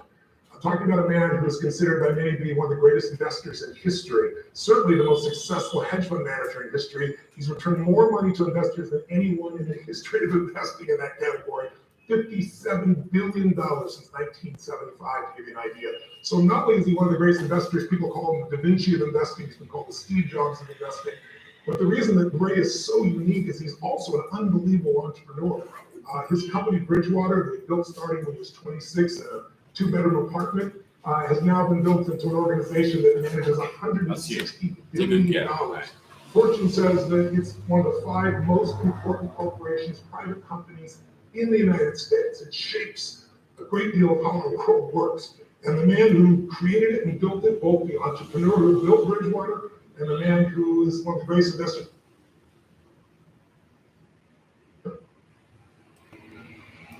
It's called Principles, Life and Business by Ray Dalio. The quote on the cover is from Bill Gates, of course. It says, Ray Dalio has provided me with invaluable guidance and insights that are now available to you, Principles. This book is part biography, it's part the principles of what has made his life so incredible, and it's part really what you do to grow a business. And when you read about his life, you learn investment principles as well. It is one of the greatest books I've read, and so I wanted to promote it and get you all to get a copy of it, so you'll get it immediately. But Ray was kind enough to fly down here. He's doing tons of media in New York. It's the opening day, and he's here to do this Facebook Live. Oh man, thank you for having me. It's a privilege. It's really been wonderful to get to know you as a friend and see the impact of what you do a little bit more on the inside. And you've been very kind at helping me get information to people how they can change their financial lives. I interviewed 50 of the brightest financial people in the world, and when I sat down with you became one of my absolute favorites, that I do know, just because you built a machine. You've thought about finance so different than everyone else. But I want to start, and you've done 3 principles, which this book is all about. I'd like to start with the beginning, the early days. Because when someone sees someone as successful as you are in business and investing, they look at you like you're from another planet. But you really come from very humble roots. Can you tell us a little bit about your childhood and Long Island, your parents, and what got you hooked on investing in the first place? My dad was a jazz musician. My mom was a stay-at-home mom. I got hooked on investing because I was a caddy. I had odd jobs when I was growing up. I would have a paper who cut lawns and did all that. And then I got into caddying when I was 12, and the markets were hot at the time. And I thought that, I want to take my caddying money and play the markets. And well, I mean, of course, it wasn't that big a deal. Like everybody's talking about the market. So yeah. And so the first stock I bought was the only company I ever heard of that was selling for less than $10, $5 a share. And it was, the only reason I bought it is I figured I could buy more shares so if the bells pop, I would make more money. That was a dumb strategy, right? Okay. And I tripled my money because it was not smart, it was dumb. But I got lucky because it got acquired by some company that was then took it over and was about to go bankrupt. And then I got hooked. And I loved the game. And of course, you tripled your money, and you're making what, $5 a bag at those days? Yeah, $6 a bag. Right. And so every time I get $50, I would then go buy another share of stock or something, so a few shares of stock. And that was what it was like. And I got hooked. Yeah. Did you ever want to be anything other than somebody in the financial markets, like an investor, an owner? Well, it was always my favorite game, right? I mean, I could have been a lot of other things. Yes. I mean, I could have been an architect or whatever. I don't know, but the market's always, once you get hooked, you get hooked. Tell me, why this book now? You're giving the secrets, basically, of what built Bridgewater, a lot of the principles of how you grown that company from one of the top 5 most successful companies in the United States, private companies. Why now? Why are you sharing this now? Why the level of depth? Well, first, to help other people be successful. I didn't originally want to even be public about this. You're talking about, that's why I'm asking. Yeah. Well, what happened in 2011, because we made a lot of money in the financial crisis, we got a lot of attention. And we have a very unusual way of operating, and that makes us successful. and it got attention, and so that led me to put these principles that we're operating by on out. And 3 million people, 3.5 million people downloaded them. I got a lot of thank you notes and so on. And now I'm at a stage of my life where I'm moving from the second stage of my life to the third stage of my life. I believe basically, I think of it as we're operating in 3 stages. In the first stage, you're dependent on others and you're working. In the second stage of your life, others are dependent on you and your work, and you're working. Then you're trying to be successful. Yes. As you move into this third stage, the greatest thing that you can do, and you know it so well, is to help others to be successful. So my joy is not to be successful anymore. It is to help others be successful. And this is my year of transition, 2017, is that year of transition. So I wanted to take that compendium and pass it along. These are recipes that I learned over a period of time. Every time I encountered something, and I thought, how would I make a decision? I took the time to write down the criteria that I would use to make that decision. So they became written principles. And then I found that everything changed when I wrote them down. Because other people then could look at them and we could say, what are our principles? Yes. And we could be clear on what we could be with each other. You got all decisions from it. And all decisions. And then eventually I learned that I could take some of these decisions, all our investment decisions, and a lot of the people decisions, and put them into algorithms. Yes. And have the computers make decisions with me. So it changed everything when I wrote them down. So this is basically, think of it almost as a recipe, right? For if you encounter this thing, here's the principles I wrote for dealing with that thing. And then those have been vetted, and I just figure those people, anybody who reads it can decide for themselves. Does that make sense or not make sense? Because I don't want people to follow my principles. I want people to know whatever their principles are, to come up with theirs. Yes. So I'm just trying to pass them along. And like I'll be asking you, Ray, what are your principles? Yes. And let's just get the best principles there that help us. So if I felt it was my obligation to do that at this phase of my life. It's beautiful. Well, it's also by doing it, you leverage yourself. You can have an impact without being there because you're empowering people to know how to make the best decision possible. I always say success is the result of good judgment. Good judgment, make the right decisions, you're going to succeed. Good judgment is the result often of experience, and experience is often the result of bad judgment, as you would. Exactly. I think the two things you need to be successful. Yes. You have to come up with the best decisions, and you have to have the courage to make them. Yes. And I think the real problem about most people with the best decisions is that they think it's in their heads. Yeah. And most people, tragically, are attached to opinions in their heads, and they don't put them out and stress test them. So the thing that I learned was really to take those ideas, put them out there in a certain way, and stress test them. Whatever success I've had in life has had more to my knowing how to deal with my not knowing than anything I know. And that taught me a lot more, and it taught me how to take in what others have. And that was, a key thing. So this is really about how to do that. Let's talk about how that came about for you, because I think when I went around and interviewed people, you watch somebody on CNBC, everybody knows where the market's going. They're going to tell you with absolute certainty, right? And when I interviewed the best investors on earth, you obviously one of the top. There's this not like humility, it's not like false humility. It's like, I don't know if I'm right, and I have to prepare. I have to have an asset allocation if I'm wrong, and it's still going to do. It's a different mindset.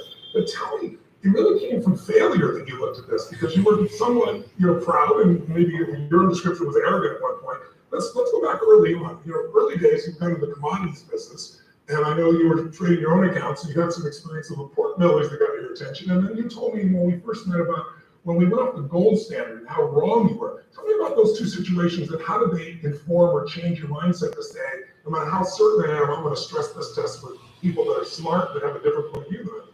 Well, in the markets, in order to beat the markets, you have to have an independent point of view, and that's different from the consensus, because the consensus is built into the price, and you've got to be right, and you're going to be wrong a fair amount. And therefore, I learned just what you said, the power of mistakes, the power of learning mistakes. And so there's the pork belly example, of course, that was one of those that I run down in the book. And then it was the gold standard, and I was working on the floor of the New York Stock Exchange, 1971. The U.S., the world doesn't take our money anymore. and President Nixon gets on television and he says that the link to gold is broken. What that meant at the time is that money, as we thought about it, was just like checks in a checkbook. And what mattered was the money that was in the bank, and that was the gold. And all of a sudden that stopped. And I thought that the stock So market. basically, the money is attached to nothing. It's what it is today. Everybody got used to it. But then it's all of a sudden it's worth nothing. I used to turn it in and get gold. Now I turn it in and get zero. Right. And I walked on the floor of the New York Stock Exchange, and I You thought the assume? stock market was going to go down, and it went up. Okay. And when I realized that when I went back and I studied history, that although it never happened in my lifetime, it happened before. And so the greatest surprises that I learned about are things that never happened in our lifetime before. Yes. But they happened before. Everything has happened before. Everything is repeated. Cycle. So but the one that had the biggest effect on me was 1982. Okay, 1982. Okay, I had calculated that American banks had lent a lot of money, and it was a sort of a crazy point of view. But Mexico defaulted. You're right about that part. Right about that part, but you're not right if you're not making money in the markets. Okay, so they default August 1982, and I thought the stock market's going to go down, and the stock market went up because the reservees, the exchange, and I learned. Okay, so I was. You didn't just miss. You were like publicly humiliated. You went out to your company at the time. You lost all your $10,000. I had to lose. I lost all the people who worked for me. They're like family to you. People like family, yeah.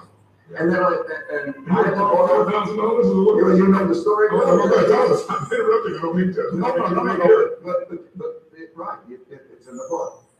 So I lost all these people I cared about. I was very publicly wrong. And How many employees were left when you were done? me. So I had to make a choice. Am I going to put on a tie and go to Wall Street and do it, have a job or not? And I had to borrow $4,000 from my dad to help pay for my family bills. And that was one of the most painful experiences that I ever had. I've been in business for 8 years. That's That's right. right. Wow. And And it what was a name one is of that? and it was one of the best experiences I ever had. Why? And it was one of the best experiences because it changed my attitude about decision making. I learned, okay? I went from thinking I'm right to asking myself, how do I know I'm right? Yes. And that gave me an open-mindedness. And I've learned, by the way, when I know a lot of very successful people, and I learned that they crashed at some point. Almost everybody's crashed. Joseph Campbell in his book calls it going into the abyss. And that crashing is really the best thing for them because they either have a metamorphosis or they don't. And I learned pain plus reflection equals progress, right? In other words, those moments, and then quality reflection. So I learned that I needed to have an idea meritocracy. In other words, Explain that. okay, an idea meritocracy is when the best ideas win out. So it's not autocracy. It's not I'm in charge and I'm making the decisions. That's not democracy. Everybody's equal. If the people with the best ideas are the ones that influence where you go. Right. Well, to use an example, think about it this way. Supposing you have a sickness, and you go to a doctor. Okay, you can go to one doctor. You can go to 3 doctors. If you can triangulate among believable people, and then you're faced with the choice, how are you going to deal with that situation? So, for example, you might say, I think I should do this decision. Well, you'd be done if the doctors tell you to do the other decision, even though you don't understand it. If those people who are independent thinkers are willing to argue with each other, and they triangulate, and they think you should do something, you probably should do it. But if they're at odds, you would get to hear the disagreements. Why is it? It's the quickest way to get an education. So you raise your probabilities of being right. So I learned that one of the smartest things I could do is find the smartest people who disagree with me and triangulate. And so when we came to the financial crisis in 2008, it was because we had this view that was very different from the rest of the world about the financial crisis. But to have that independent thinking and to do that triangulation. So it's humility. In other words, the humility, the fear of people. I was saying, if you don't worry, you need to worry. And if you worry, you don't need to worry, right? You don't need to, if you don't worry, you're probably gonna get into some trouble. And if you worry, you'll probably think The things that are necessary. Exactly. And so that change in mindset and being able to draw the best out of everybody, that can make the best decisions, not being attached to life. That's why I say I think it's one of the greatest tragedies of mankind. One of the greatest tragedies of mankind, because it's so easily to be rectified. If people can separate their attachments to what they have in their head and put them out and stress test them properly, they will raise their probabilities of being right. This is key, has been key for me. I think, for those people watching, there's so many businesses like that, they're small and big businesses. If you're watching, I always talk about the fact that owners tend to put themselves in a position where they try to make 12 decisions. And I would say that 12 of your best people make one decision because the crowd decision is always going to be better. Why don't people do that? Why don't we have this push that we all think that we have to be the smart, we have to have the answer, and we have to be, never fail when it's just not realistic? What do you think that is in the human psyche? Well, how have you balanced it? I've studied why this is. I've asked neuroscientists, I've asked psychologists why this is. They say that there's two reasons. Partially it's neuroscience, and partially it's environment and habit. And it can be broken. So the neuroscience part of it is that deep-seated in our brains is a part of the brain called the amygdala, which is the fight or flight part of the brain. And there's a little bit of an instinct that typically that is conflict, and it produces an emotional reaction. There's a tendency to do that. The other part of it is the world rewards being right. In other words, you start with the smart kid who gets the A's on his test and so on. And then they don't go through their failure. You know that the best learning comes from failure, right? But if people become embarrassed about not knowing, we're in a society that operates that way. And if you can actually teach how great failure can be as a learning thing, it's so terrific. So it's a combination of habit and instincts. But I've learned that in 18 months, people can be totally different. We call it getting to the other side. They go through this, of course, experience of everybody speaking frankly with each other and figuring out in an ideal meritocratic way what's true, including what your weaknesses are. Do you want to know your weaknesses? Is it good when you go through them and people want to, so that they know how to compensate for those weaknesses? Then they can move beyond that. And so what we found in a period of 18 months of doing that exercise, most people can get to the other side. Then they don't want to operate the old way. Because, first of all, they don't want people not to be straight with them. Yeah. Like, do you want to know what I really I want know to what hear? you're talking You want to about. know? So you ask people, they do. Their intellectual part of them does. Their emotional part needs to have a little bit of adjusting to that. And so we go through that process, and it changes everything. Because great collective decision making for the smartest people are going to disagree. Is going to make you most likely to be right. You're learning right now the most fundamental important distinction that has guided this man's life. After going through so much failure to have so much success. And every business person, any human being that wants to make better decisions needs to apply this. I hope you'll take it. It's kind of like when people succeed, they party. When they fail, they ponder. And there's no transfer in that partying. There's enjoyment. I think the pondering really can make the shift. I think in order to be successful, you have to do 5 things. Right. The sequence, okay? First, you have to have your goals. I think talking about audacious goals. What? Well, how audacious goals? Why? Why? I agree with Because why. you want to have the greatest life you can possibly have and the greatest impact. And your goals affect you, whatever they are. If they're small goals, you're affected in the small. Rise to the occasion. Goals. Next, problems. On your way to your goals, you're going to encounter your problems, Yes. your failures. Yes. Right? But you don't tolerate them. Don't, you got it. Don't tolerate them. Yes. Right? Number 3 is then diagnose them to get at their root causes. And often those root causes are things that people are doing wrong, maybe you're doing wrong. Maybe it's the weakness of it. Notice the patterns. Get at the root causes. Once you know the root causes to your problem, then you go to find out a design. So you diagnose it to its root cause, find out the design of what you're going to do about that.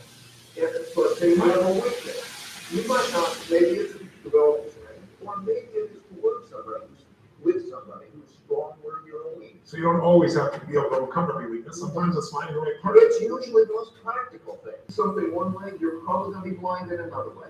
So to know how to work with people who are strong where you're weak is very powerful. So number 3, design what you're gonna do. And number 4, and number 5 is to push through the results, right? So you say, I've got a design, okay, now goddamn do that design, right? Determination and flexibility to find a way. And that's it. This is what I call this looping. Go for your goals, identify and untolerate your problems, get to the root cause of them, and design a path to fix those things, and then go beyond it to push through.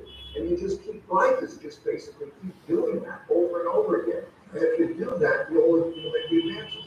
That is why failure is a teacher. You know, if you have success, you did it right. So there's nothing to learn probably, right? If you have failure, there's something to learn, right? Make the most of your failure. What I learned, I developed an instinctual reaction that's different from failure. It views what the instinct is now to view failure as a puzzle that will give me gems. The puzzle, Solve a puzzle. right? The puzzle is what would I do differently in the future so not to have that result? And that's where the principles come from. That's what you write that down. Yeah. So you can guide those decisions in the future and really make out. After every event I've done, Ray, in 40 years, my team will tell you this is no exaggeration. Not after every event, after every break, every event, which is usually pretty late at night, I think you know, I do a debrief of everything that worked, so I can capture it and why, the principle behind it, and then I do a debrief of what didn't work or could have been better, and what should we do to change it and improve it. 40 years to give you an idea. So there's a reason why events get better and better, because it's nothing but principles. And then my team reviews it before the next event, review what works so we can do it again even better, and then see what didn't and figure out what the solution is. And it just, it never, the learning never stops, right? Well, this is why something you and I want to pass along to the right? Yes. A value of mistakes. Yes. And they sting, so they stick. Yes, you remember them. Right. Yes. Like I think of my life, and I remember back, and I remember all my failures. I don't remember my successes. And so I would like to be able to lead a life of failure. I'll remind you. You had a lot of success. Yes. It's all evolution. Yes. It's all evolution. And it's beautiful. But you can't worry about getting your knees steered, you know? What have been some of your weaknesses? And you know, maybe share with me, I know in 1993 you wrote about the book, and you talked about it, you received a memo, you built this culture where everybody's transparent, where there's this total radical honesty and truth. Not meanness, just honesty.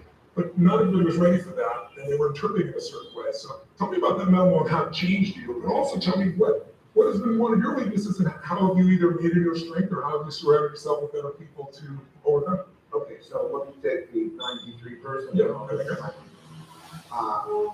So 1993, I then had about 70 people working. Yeah. And How many do you have? 1,800, 1,500? 1,500. Yeah.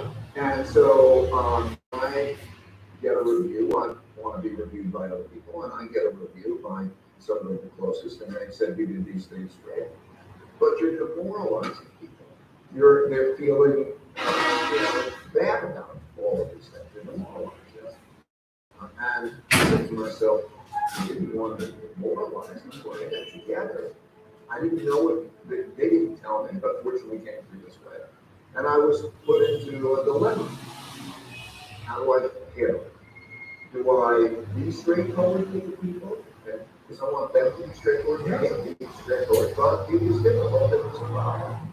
And that was a very important time. Because the way that I dealt with it was to say, how are we going to behave? So I sat down with them individually. And I said, do you want me to be straightforward? Do you want to know what I really think? Do you want me to listen to what you really think? Should we be this way together? And that began a process, really, of writing down principles of dealing with different things, of putting them in writing, and then saying, can we agree that this is how we're going to deal with each other? It's based on fairness and truth. That's right. Yes. But a lot of people could say that's discomforting. Most of the world doesn't do this, right? Why is it when you write about your honor to, obviously. You always, once in a while, get those pieces like they talk about your group like it's a cult, and it's like, it's not a cult, it's the silliest thing I've ever heard. It's an unbelievable standard. It's like a group of Navy SEALs, because the standard is so high. What's been missing about your culture? I know, what has been missing? I think that some people, get bruised by this, by that straightforwardness. Is there a percentage of the population that just can't handle it in terms of the psychological Yeah, makeup? that's right. There's about, well, we find in about the first 18 months, 2 years, about a third of the population doesn't make it, right? It's not for them, and it's totally fine, okay? But This is another what happens, it basically is a battle that they have between their two views, right? Okay, there are two views for the way, okay? There's the upper level view that is logical, rational, and say, what I like to know it's true, what I like to know my weaknesses, what I like to know purpose. Okay, the prefrontal cortex. And then the other parts of our brain, the subliminal, amygdala, and so on, that doesn't like that. And so usually they go through this process. They think the process is fair, and we do extraordinary things to make it fair. But they are really having a battle of their two views. So that's what's going on to a large extent. And so it's a difficult environment. It's like you say, it's like an intellectual Navy SEALs, right?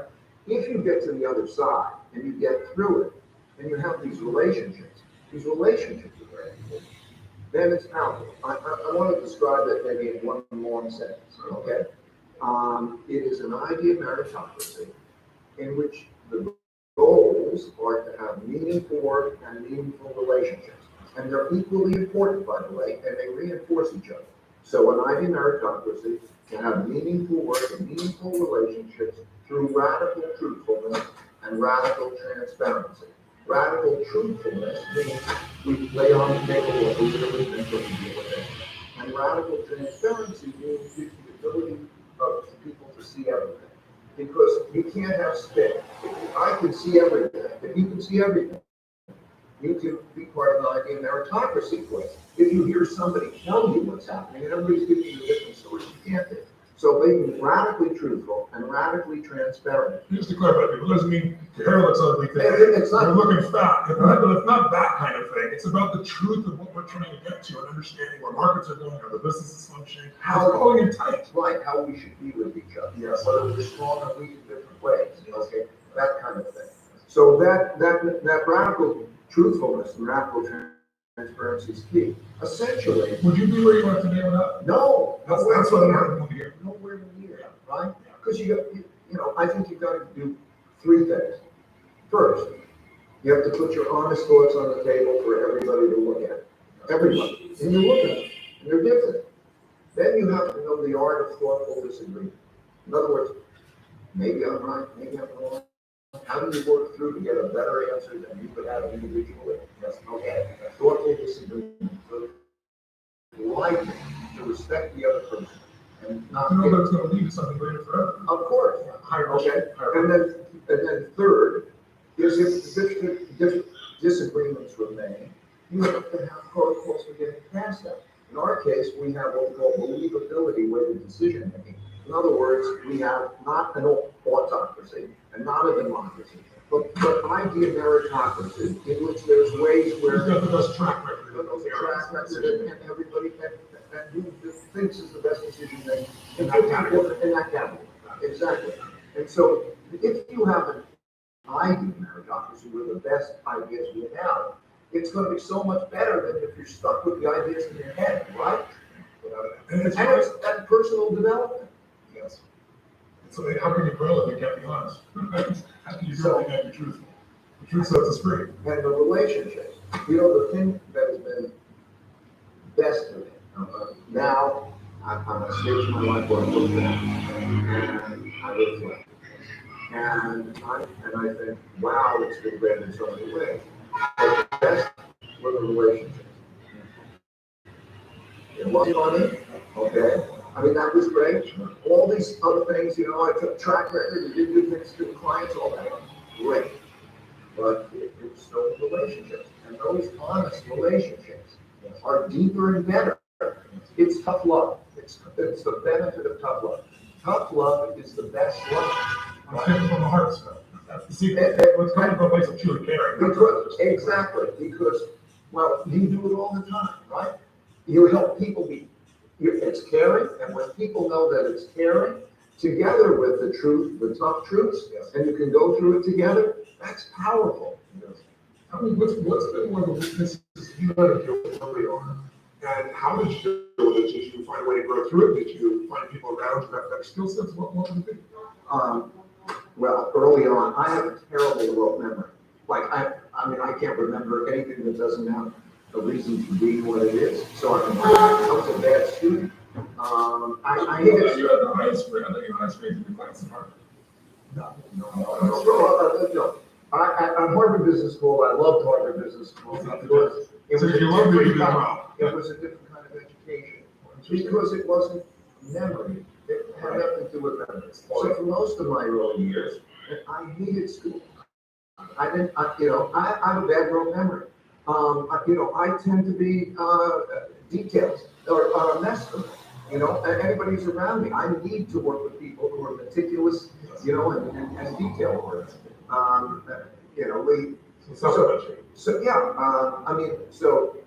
And then I would say that certainly my audaciousness had arrogance to it, but before I got the shit kicked out of me, in order, enough times to learn fear. Multiple times get the shit kicked out.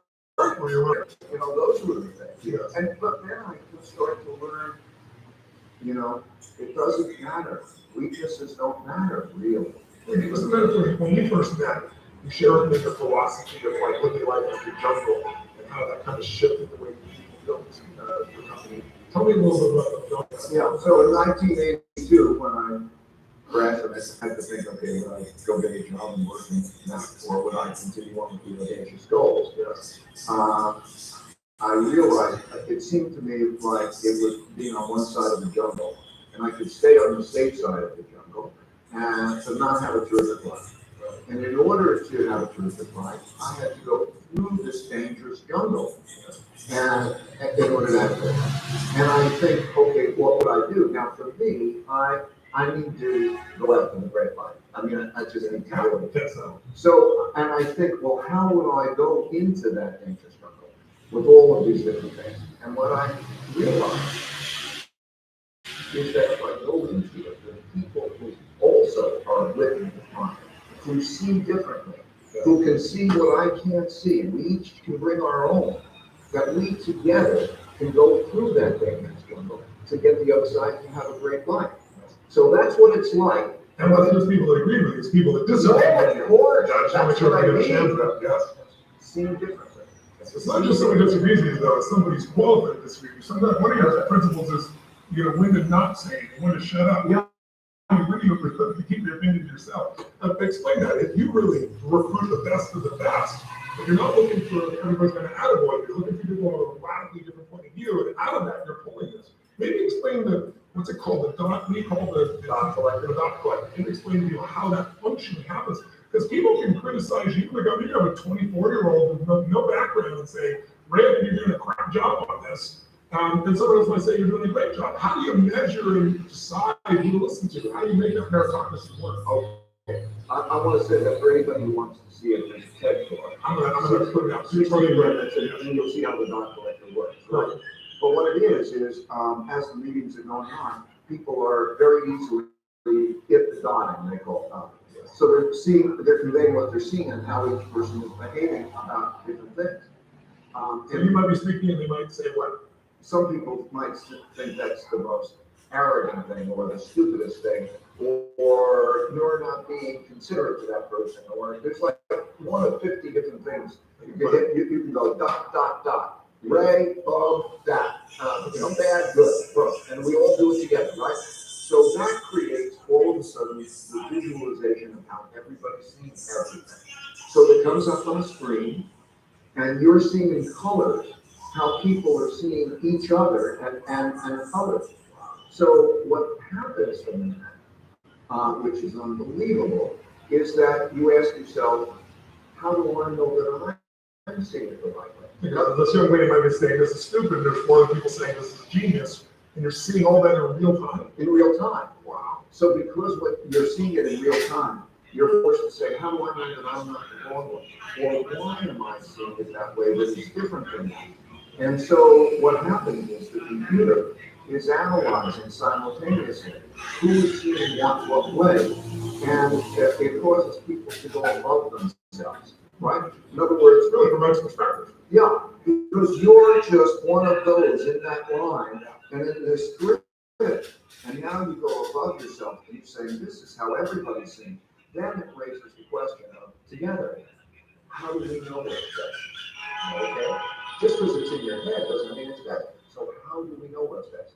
And That that brings us back to we, and the ability of the team to make the decision as opposed to we think they have the answer to this. right. So the ability of these computers that programmed in a way where it knows about all of those, what they're good at, what they're bad at, and so on, puts it in place and actually communicates individually with each person. So if your iPad is coming back and saying, Tony, be aware of this, this, and the other thing as you're making that decision. And so it supplements the decision making and it communicates to you personally, knowing what you're like, knowing what the other people you're interacting like, and it drives us to the higher level. Then we say to ourselves, what are the criteria for determining the best decision given that? So it's a collective. The team creates the principles. Right, and then the team creates the principles, and then you write the algorithms, okay? And that algorithm, which is just the same as a principle, but just in computer language. Just trying to trick you at the right time. Right, it comes and it communicates with you, and it says, okay, now how do we make a believability weighted decision based on the strengths and weaknesses? So that if, let's say, 4 believable people at one level, outvote one who might even have a higher believability than another, what is our way of doing that? And because everybody believes that that's an ideal meritocratic way, most everybody believes that, and because we can do that collectively, that's why we create an ideal meritocracy. I don't want it to sound complicated, it's just because it's evolved in these ways all the time. The important thing for anybody out there, they may not have the algorithm, okay? They won't have a lot of things, although I would like to put this out for everybody to have. But what I think the important thing is just the understanding, just the wanting of ideal meritocratic decision making. Just the writing down of what are the principles when we get into that situation. How will we deal with that situation and we agree on those principles? And then you build on that. Anybody can do that. It's all about making the right decision ultimately. It's all about That's all really is. All this is to be a right decision, and you can make that decisions more than anybody else in the category. I'm not twice. I just want people to know. Wealthy people take their money and put it in a hedge fund. A large hedge fund might be $20 billion. You're $160 billion. You're bigger than your 2 biggest competitors combined. So he's actually showing you how they make these decisions. What are you doing when it's not? Well, your team, excuse me. I'm saying like yes, I get it. Right? It's this. Out of the ground. Because if you're stuck with all you've got in your head, that's very little in relationship to all that's out there. And that's what makes you a business owner anyway, as opposed to an operator, is when you could be in a position where the team is making those decisions, not just you. Otherwise, you're on your back. But even if you're just the one guy, and you have the one business, you still have all those people around you, right? It's all about skewing the probability of being right. That's awesome.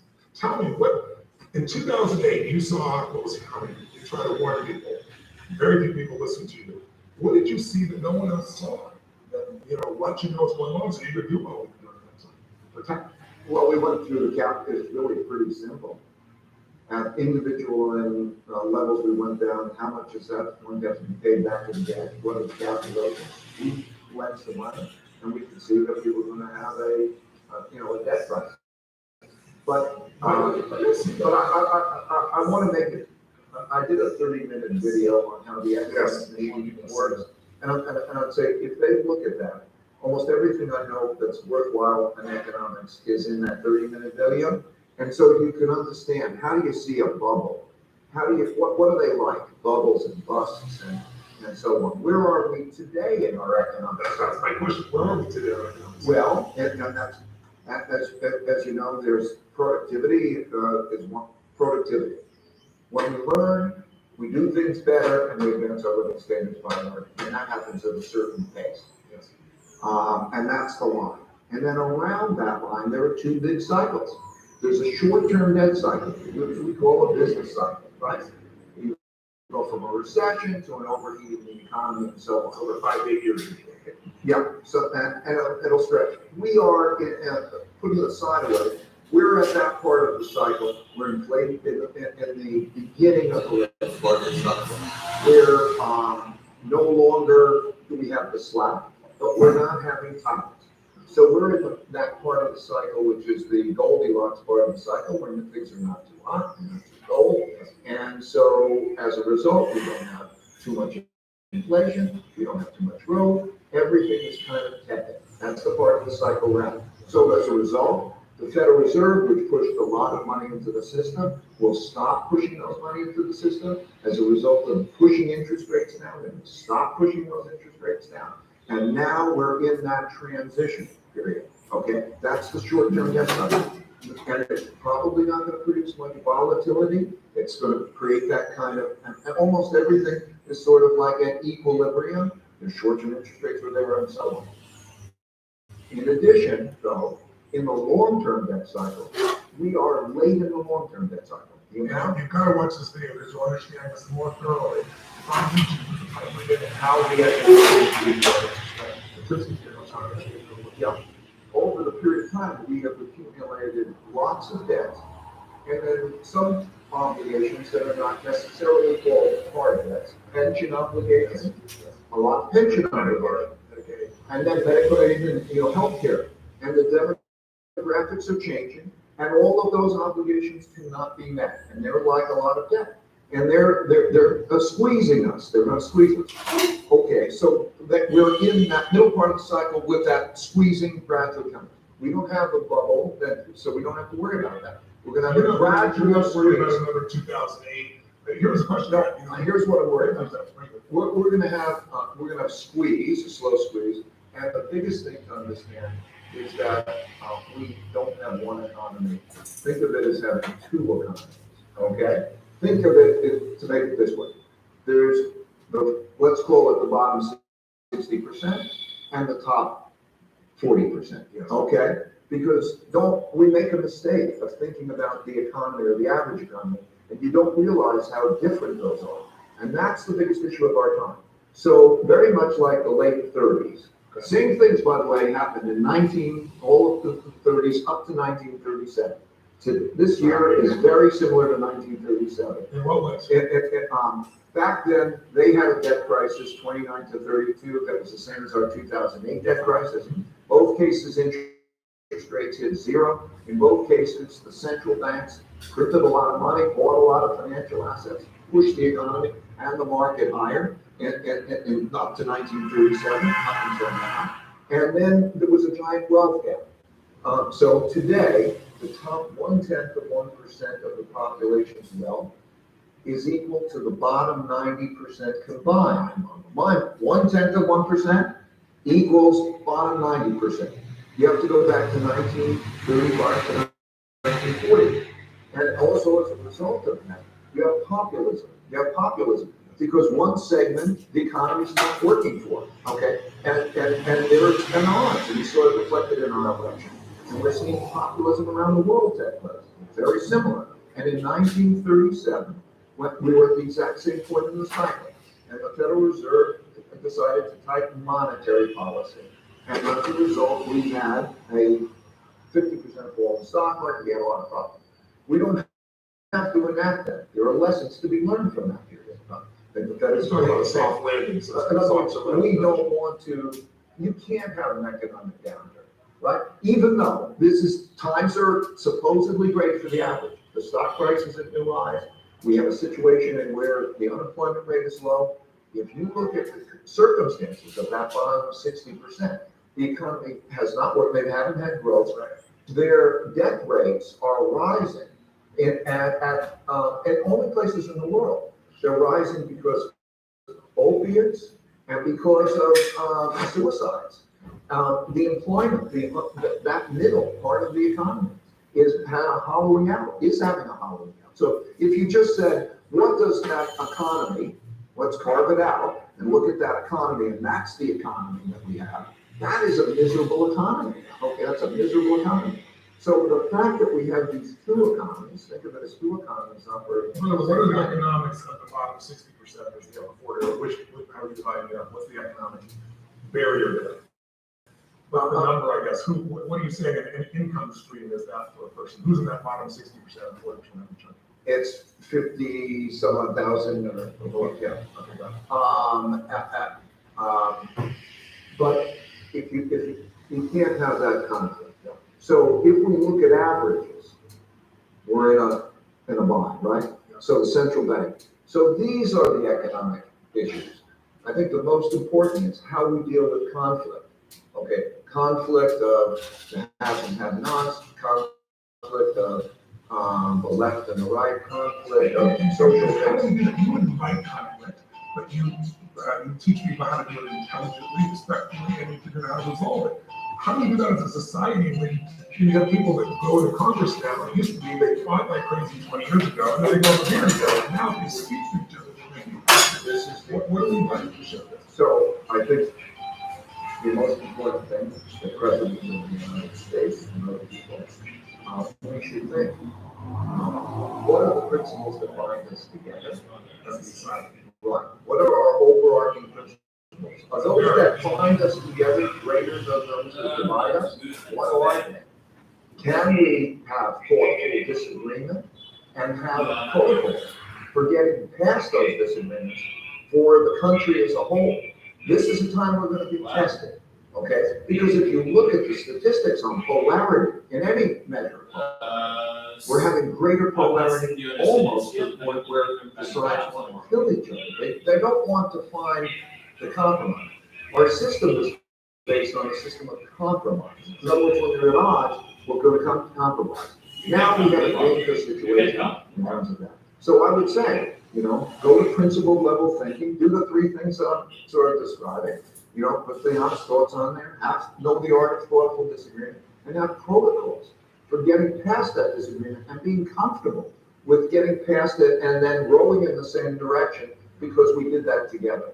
This is be principled. Be principled. Sometimes people forget what it means to be principled. It must be really clear about this. If there's anything that I hope will come out of this conversation and reading your book is if people sit down and figure out what's most important to them, the values, and what are the principles that are going to guide their decision making, because otherwise it's all about whatever you feel in the moment, whatever pisses you off, whatever you're fearful about, and then you're a reaction. And leaders anticipate, losers react, right? And it's like the capacity to do this. So if you look around right now, one of the biggest concerns that I have is you look around and you see the changes of technology that can make our economy explode. You've got nanotechnology, you've got CRISPR, you've got tools that are coming along that are going to change the way we function. It's going to change our health, our vitality, everything. But at the same time, you're going to disrupt so many jobs. So, 200 years ago, 85% of the population was a farmer. But we had almost a century and a half to shift to where we are today. Now we have 4% farmers, so we feed the world. Today, you look at Uber drivers, taxi drivers, truck drivers, there's 5 million of them, just in the United States alone. We're going to see, Florida's voting right now this year, next year, my wife could turn her car on, potentially, if they agree to it, and next year she'll have the self-driving car. What happens when who's going to hire a truck driver when I can buy a truck that works 20 hours a day, the truck driver can work 8, my insurance is better, I get to depreciate it. What happens when 5 million people with just one disruption, or 4 million people be disrupted by farming some of the technologies coming out? That's 9 billion, that's more than we saw disrupted in the world economic challenges. So what do we do? So right now, I've heard people talk about universal income opportunities, like they do in the Middle East, where keep everybody so they're not upset, they get a stipend, a couple $1,000s a month. What needs to be done in this area? Because there doesn't seem to be anyone going to these individuals that are clearly going to be disruptive and saying, here's what you're going to do. And then some people say, well, just pay them. And I say, people need meaning. They need more than money. They need a sense of purpose. They need to go. Otherwise, they riot, they get angry, all kinds of things. What's your view of how we deal with this technological shift that's going to disrupt so much of the labor that we have in the world? Well, I think you said it so well. I'm going to repeat very quickly some of the points you made, and I'm going to answer your question. Because, the invention of technology is different than in the past. Because if the technologies can surpass all the uniqueness of most people. And as a result, what's happening is that those who are making those algorithms to replace people, to make companies more efficient, are having that effect of creating a polarity. And something like 40% of the jobs over the next 20 years will be lost. Something like that. It's happening fast. It's happening in your industry, even not just blue cards, white cards.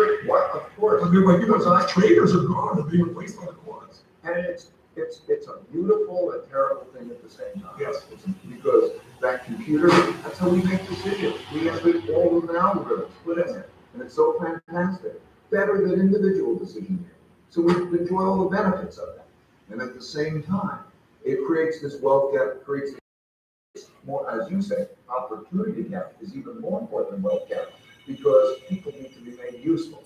So we're totally, and we're agreeing. In my opinion, there are many things that can be done in many things. I mean, for example, we need to teach the next generation algorithms, how to write algorithms, because it's like reading and writing. Yes. If you're going to be ignorant, you can change education so effectively. You can create in many different ways. Microfinance. I love microfinance. Because it works, and it works for the people down there. There are so many things that can be done in order to deal with the question. That's not the issue. There are many things. Clever people are doing it. But you actually have to have cohesiveness. It has to be a national mission to do two things simultaneously. That how do you improve the economic, education, and so on of that bottom 60%?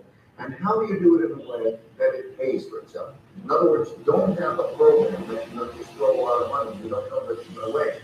But do it as microfinance works or other things work. And I see lots of those. That has to, I think, be a national initiative in order to do that, because it can be powerful, you can do it. Yes. But it's going to require transfers of wealth, some elements of transfers of wealth. And so when I look at it, it wouldn't take so much of a change in the wealth or the taxation from one group to another to redistribute it, because it's so skewed in that way. But we have to approach this collectively, okay? Because if it's angry, if one group is angry at the other group and beat it out, then we're going to have people running away. We're going, people are leaving one state to go to another state, and all of this. How we do this collectively has to do with more how we are with each other. Then are there solutions? There are solutions. And we went to the moon, right? We're going to Mars now. We can do amazing things. But I do believe in an initiative in which the goal is to deal with that issue, particularly the bottom 60%, their opportunity, their income, and to do that in ways that are self-funded. In other words, if you borrow it, it pays it back because of the productivity that's going to. As opposed to borrowing money for a television set or borrowing money for a college education that maybe doesn't provide a job. Well, a lot of programs, here's one of the problems. A lot of programs are put into place by policymakers who really, in a sense, may not have a clue. And they think I'm going to do this program, and they don't pay off. The one thing that business that I also bring to philanthropy that I see is, can it pay for itself if you can get there? Not all good things can pay for themselves, okay? So there's room for giving people money because they can. But there's an enormous ability to have paper. This week I'm going to go to honor Mohammed Yunus, who was the founder of microfinance, okay? And he basically is a very clever man, and he finds any of the ways where there's a business activity, a goal that he wants to achieve, that it pays for itself. So there are lots of ways. Education can be so much better and so much cheaper in terms of technologies and certain things. So it's these things that if we bring to bear, we need to deal with that. But it's more fundamentally, can we all be in the same room working on the same goal, like going to the moon? And the way you do that in an organization is there's certain principles. For example, simple one, as I understand it, is if someone has 2 minutes, they're interrupted during those 2 minutes that you can't watch a television discussion between both sides. But also you have to repeat fundamentally what they just said so they know they're heard, and so that you actually have to listen so that there's the bridge. Because what happens today is people just stomp all over each other, they don't hear anything, they don't perceive anything. And what we seem to be forgetting is, it would be like, couple years ago with the battles happening over guns. We all want our children protected. This idea that you are evil because you have a different view about how to get that done than me is where the challenge really comes. Let's shift because we're going to run out of time here. What would be, you've given us so much advice, and the book is filled with it. Yeah, the book is Principles by Ray Dalio of Life and Business. Please go pick it up today. It'll change your life. It'll tell you the history of one of the most successful things in the world, one of the 100 most wealthy men, but most importantly, most influential men. And the man has added so much value to tens of millions of people around the world. What would be your best advice for business owners out there? You've kind of done it, but we're going to summarize. What would be 2 or 3 of the most important principles that you share with a business owner and help them succeed? One of them is you talk about not only what but who, picking the right people. But what would be something you can give them right now as a trigger saying, if you really want to grow, here are 2 or 3 areas that I would put your focus in to expand or generate. I tell people you got to run 2 businesses: the business you're in and the business you're becoming, right? Because you have to anticipate. What would be your advice? Well, again, I have the same thing. Well, have your audacious goal. Okay. And prepare. Go at, learn from your mistakes. Yes. Realize that you're not in it alone. Don't be trapped in your own game. Know how to get the best resources and know how to learn from that thoughtful disagreement. And you will get it. You will evolve. There is always a best path. You just don't know it. Yeah. Right? You don't know it yet. Yes. Okay. Get around the right people that Right. everyone with you, you can find it. Don't, and when you fall and you get banged up, reflect. Reflect. On yourself and reflect. There's a lesson there, right? It's the same things. Make them your puzzles, right? They'll give you gems. The gems are the principles of what to do better next time. Yeah. Where does meditation play? I want to make sure we touch on it because you've been a long-term meditator with Tio. Tell us about how that's played a role in success of your career. Well, I think it's been one of the most powerful things that's helped me the most because it is, I've been doing it for 44 years or something, and it has given me an equanimity. Before we did this, we just had 3 minutes together.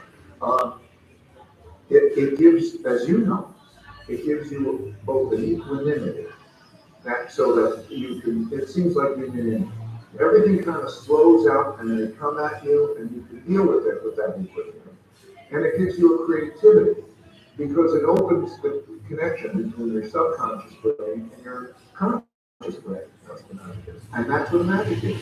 Because in your subconscious brain is all those creativity. It doesn't come from working it in your conscious brain. Where the best ideas come from. You have to take a hot shower and they pop into your head. You're from wanting an answer, wake up with the answer. Right. So subliminally, it's there, but it's trapped there.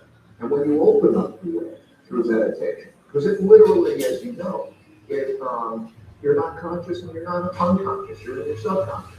Because by repeating that mantra, that word, essentially that sound, what happens is it gets you away from all the noise that your brain is constantly going through, and you focus in first on the sound, and then the sound disappears, and then there's nothing. And where you are is in that subconscious state. And so as a result, that exercise, a very simple exercise, there's nothing religious about it, there's nothing, anything, it's just a good exercise. That exercise giving you equanimity and the creativity is just invaluable. Would you be at the same level of success together?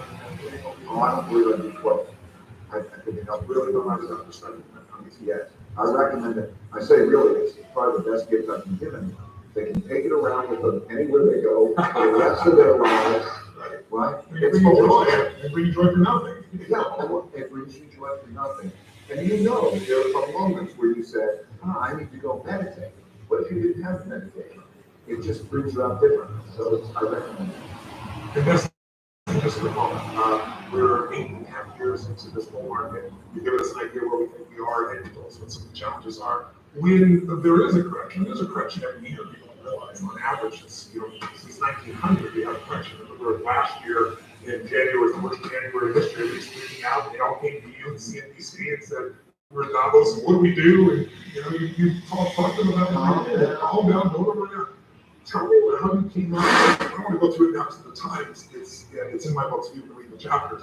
But this whole idea of finding out how you can not not know where the markets are going to go and yet still win. This idea of the all-weather that you came up with, and you adapted it for me to share. You're unbelievably generous with my readers, and when anybody picked it up, we call it, the all seasons. It's not quite the same.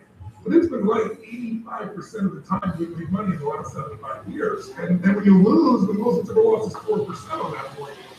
How did you come up with it? What made you pursue that? And what would you say to people that are panicked when the market's been crashing in moments and they've been sitting on the sidelines and this is one of the greatest bull markets in history?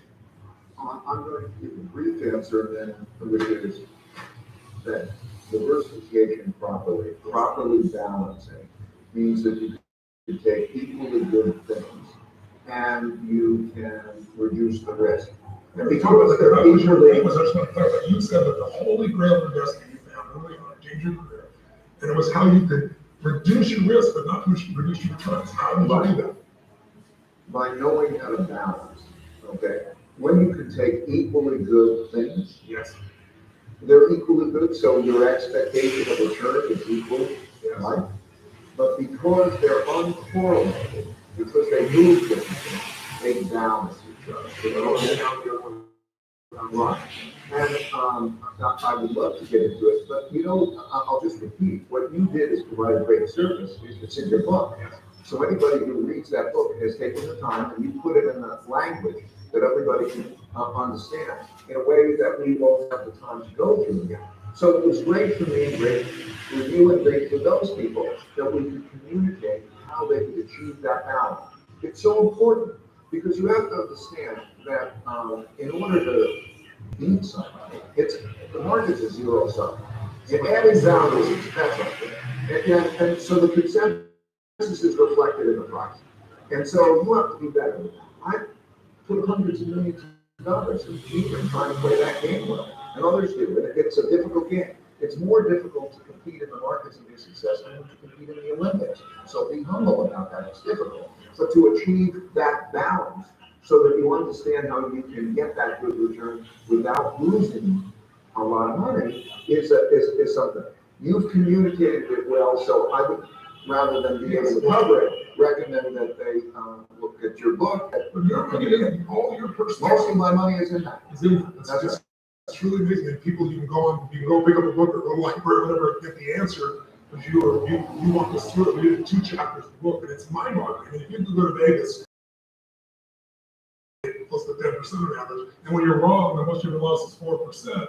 How often would you invest? Right? Well, the risk of ruin Yes. is so diminished. Yes. It depends exactly how you construct that in terms of what your risk and return is. So it's explained there. But the risk of ruin, like any one investment, there will come a time in your lifetime that it's going to be down 50 to 75%. And when it's down 50 or 75%, it's down 50%, that means you have to make 100%. So you can't afford those. That's just a later in life, right? Time, Right. Yeah. So this is really the way to protect themselves. Maybe you get great returns, but then they also slash at the bottom. But one of your principles is not lose money. These are good returns. Yeah. These are great returns, but you're limiting the downside massively. We're out of time now, so on the last piece, is there anything we've covered you haven't been able to share? What's the core message you want people to leave with, whether they're an entrepreneur, or an investor, or just somebody who wants to improve their life? What would you say that core message? Well, most importantly, have their principles that deal with reality well. Embrace reality and have those 4 principles and get them wherever they can. As you know, what I want to do is I want to get your principles. I listen to a lot, but if everybody took the time to write down their principles and to think about each other's principles for how to deal with specific things, not this big high-level principles, but in other words, a specific, okay, I have somebody who is cheating in my company, what do I do?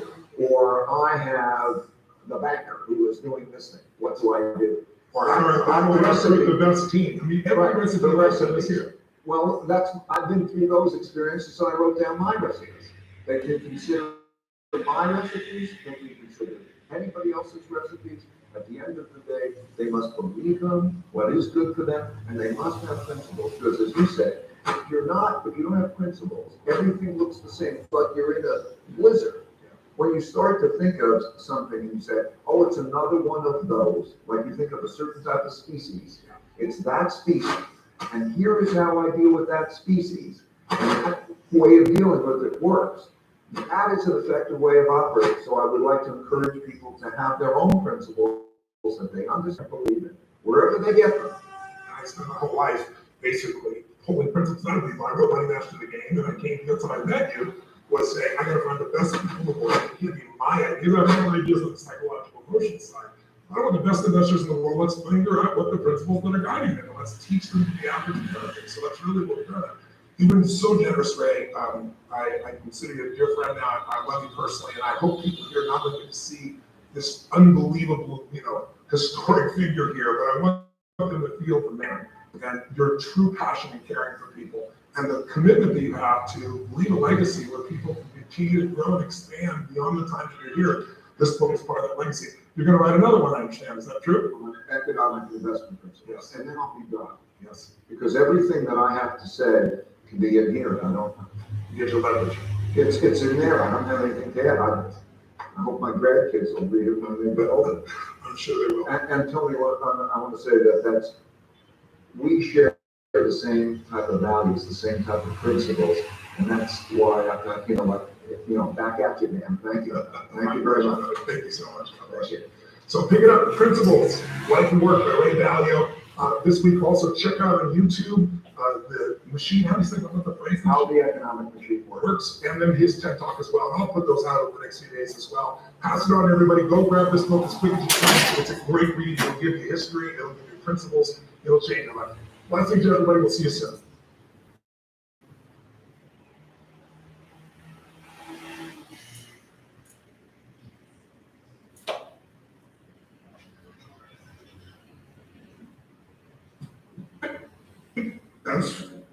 They're real happy. They go. They're growing. Boink. They hit this plateau. Wrong sport.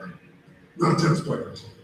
Something like this. Boink, back a ball. All of a sudden, working hard, not getting result. Wrong thing. Wrong relationship. Wrong job.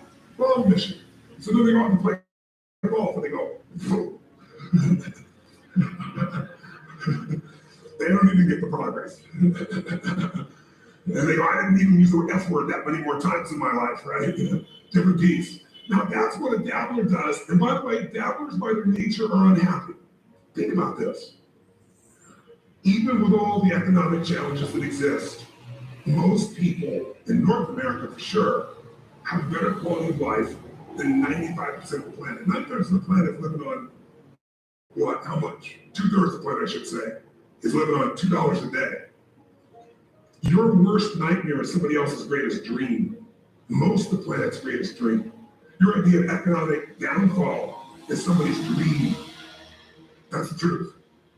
And so what happens though is, would you agree we have more choices, more freedoms, more opportunities today than any time in human history, yes or no? Are most people happy? Is their happiness tied to the quality of life they really have? Because we're a world now that's shallow. Most people are dabblers. They try something for a while, it doesn't work out, they do something else. Now, you wouldn't be in this room for 5 days if you were a dabbler, but how many of you got to deal with some of these dabblers out there? Say, dabblers are people you want to make sure you keep off your team or get off quickly, because they're going to quit anyway. And the time, energy, and effort it takes to train a dabbler is the same energy you got a platinum player. And we're going to show you some ways to do that later on. Let me show you another path for a second before we show you the rest of the training path. Let's take the path of what I call a stressor. Here's the stressor's philosophy.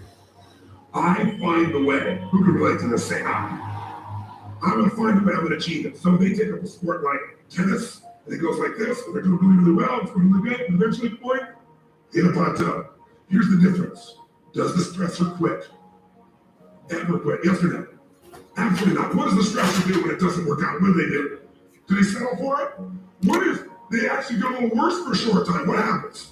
Do they really get stressed when they go, screw this, I'm going to find a way, I'm going to learn a book, I'm going to find something, I'm going to coach, I'm going to make this thing happen, I'm going to find a way, I'm going to find whatever it's. This thing happens. And they break through, ladies and gentlemen.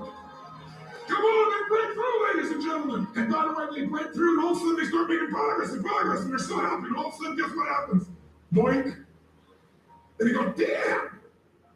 How the hell, how did that happen? I've been working my tail off. I just had this breakthrough. I just worked through this thing. I just fought through it. But by the way, do they enter the plateau? Yes or no? So what happens here? Do they give up? Do they quit? Do they go to the wrong sport? What does the stressor do? They stress out. Shit, let's find a way to make this thing up. I gotta make this thing. Come on, figure something out. Let's find this thing on the work hard. Take more calls. Gotta make this thing happen. And all of a sudden, eventually, what happens? Poof! Ladies and gentlemen, they break through again. Come on now. And by the way, they eventually get where they want to be. The problem is they're so stressed out by the time they get there, they're so exhausted they can't enjoy it. The human brain has an incredible capacity for guilt. And most people unconsciously let that roll over them and kick their butt and make it a horrible life. I love guilt. Guilt is a tool. Guilt is a weapon. Guilt is not bad. It's not like a picture, but I'm like, I love that I feel bad when I don't do a good job. Most people hate that about themselves. I love that feeling. I'm like, I didn't do a good job there. Next time I will. So some people, guilt is discouragement. Other people, it's a signal for learning. To me, guilt is a signal for learning. It is the body and the brain and spirit knowing what is right, knowing what is wrong, knowing what's great, knowing what's mediocre, and saying, hey, feel a little better. Now, if it's translated into a negative impulse, then some people call it guilt. But I'm totally cool with guilt. You know, I think it's good that we feel bad when we do something that is below our standard or that's not right, because that impulse to go, I want to do that better. The way I see it is that competition in and of itself is not good or bad. And this is like the monk mindset on 99% of things, that this monk is not good or bad. It can be filled with water or it can be filled with poison. Yes. And so competition, I'll give you an example. As monks, our competition is in how much love and respect we show each other. That's your Like topic. that's what you compete on. Or how long can we meditate? No.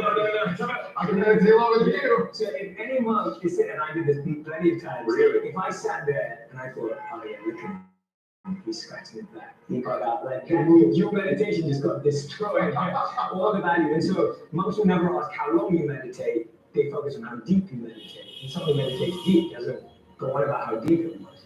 But you compete for showing respect. You compete for serving each other. You compete for how well you can collaborate. And I feel like you live this. Yes. Like I feel like you have I this. used to do that. Yeah. But But you do it now. Like you think like a monk. Like I feel like we always try to find a way where we can be better friends to each other and support each other. Yeah. And so you're competing on that. And that's a positive competition that I think you can still use, and this is the beautiful thing about the monk mindset. You can use anything in a positive way. Something that's true about life is that things are always changing around you, always. Whether you are moving into a new season or in school, and all of a sudden your kids' school schedules change, or you're moving into a new season of work, and all of a sudden your work life is changing, or you're moving into a new season of your marriage or of your health or of anything. Life changes all the time, which is why it's really important to be self-aware and to make small changes that help you enjoy and seize all the opportunities from the season of life, work, family, relationships that you're in right now. We always have been trained to focus on the results. So people ask, what do you want in life? And I'm like, forget it. That's the worst question to ask them. Because when you ask what you want, that's when the ads come in. You're like, oh, I want that car, I want that home, I want that dress, I want that body, I want whatever it is. My question to you is, what do you want to wake up and be every day? What do you want to wake up and do every day? What's the process that you're in love with? So we're thinking about the result, whereas my question is, forget the result. What's the process that you're in love with doing? So start there first of all. Don't start your journey saying, I want to be a movie director because I want to hit the blockbuster charts. I want to do this. Don't make it about that. Like, don't be like, I want to be a singer because I want to be Ariana Grande, right? Like, that's not the point. That's just a result. Do you love singing every day? And I realized this with a very honest question to myself. I'm really passionate about football, soccer. I absolutely love the game. I grew up on it. I'm still a huge fan. I missed out on it when I was a monk. I've been catching up ever since. I'm like, oh, at any football game. I was just in London last week, and I made sure I went. I couldn't see a game live, but I went and watched it at a bar in London, and I love the energy. I'm so passionate about soccer. I don't have what it takes to do something. Yeah. Like, I do not want to wake up at 4 a.m. If I wake up at 4 a.m. to meditate, when I was a monk, I wake up at 5:30 a.m. now to meditate. I do not want to wake up at 4 a.m. to go out on a raining pitch and play soccer. Like, I don't want to be in the gym for 4 hours a day. I want to meditate for 4 hours a day, but I don't want to play soccer for 4 hours a day and be in the gym and train. I'm not envious of any athlete in the world because it takes a different type of mindset. If you had a kid, obviously you do have a kid, but say if you had like a 20-year-old and he's just a doper, where he wake and bakes and doesn't get anything done, he's just always like hanging out with his friends and playing video games, and he's just a loser. I wish there was a way you could show someone like that, like, I know that you're getting some comfort and satisfaction out of just laying around, doing nothing, eating, getting fat, but your life would feel better and richer if you had a goal, you chase that goal, you accomplish some things, you get this boost of confidence, you get this boost of self-esteem, and whatever it is that you're into. Maybe you're into drawing comic books, maybe you're into making pottery or sculptures, or find whatever that is and pursue that instead of doing nothing. Like the people that are doing nothing, those are the real people. Look, doing something might be as simple as like that Alex Honnold guy. He just climbs rocks, but he's world-class rock climber. It's something. But it's also a goal of his, and he's also the best at it. Yes. Yeah. But those people who smoke pot all day, those are also the guys who hate on Joe Rogan for being in shape. You know what I'm saying? Or being disciplined. Or get on Kevin Hart's Instagram and hate on him. You know what I'm saying? Because they don't, it's their own insecurities. I see what you're saying.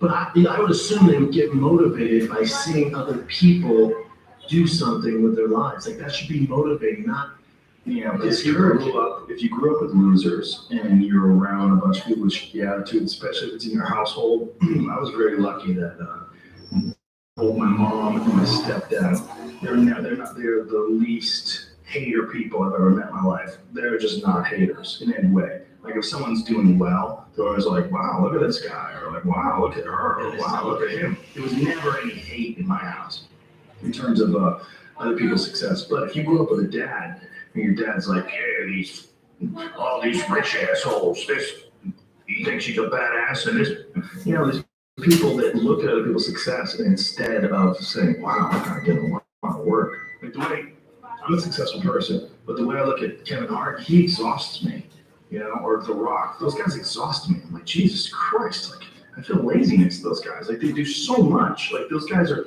so overbearingly ambitious, But some people, they see that and they compare themselves and they don't like it. So they just start getting really shit. And it's like a natural feeling to try to chip away at that person. I believe in human possibility, human potential, and I think that one of our biggest limiting beliefs is the belief of how limited we really are. And so my interest is to give people the science to begin to understand how powerful they really are. And I think that science really is the language that does that really well. And the new sciences like quantum physics and neuroplasticity, neuroscience, neuroendocrinology, psychoneuroimmunology, the mind-body connection, epigenetics, all of those sciences point their finger at possibilities. So I want to create a language for people from a philosophical and theoretical standpoint for them to begin to understand what's possible. But then I want to be able to have those people begin to wire that information in their brain completely, because learning is making new connections right in the brain. But remembering is maintaining and sustaining those connections. And it's so much easier to lose our vision than to remember it, right? So then we have to begin to hardwire the brain or install the neurological hardware in preparation for an experience. So the more people understand what they're doing and why, then the how gets easier. So I want to then set up the conditions in an environment, in a workshop where people can begin to apply or personalize what they learn so that they can have an experience. An experience then further enriches the brain. But the prize of an experience is an emotion.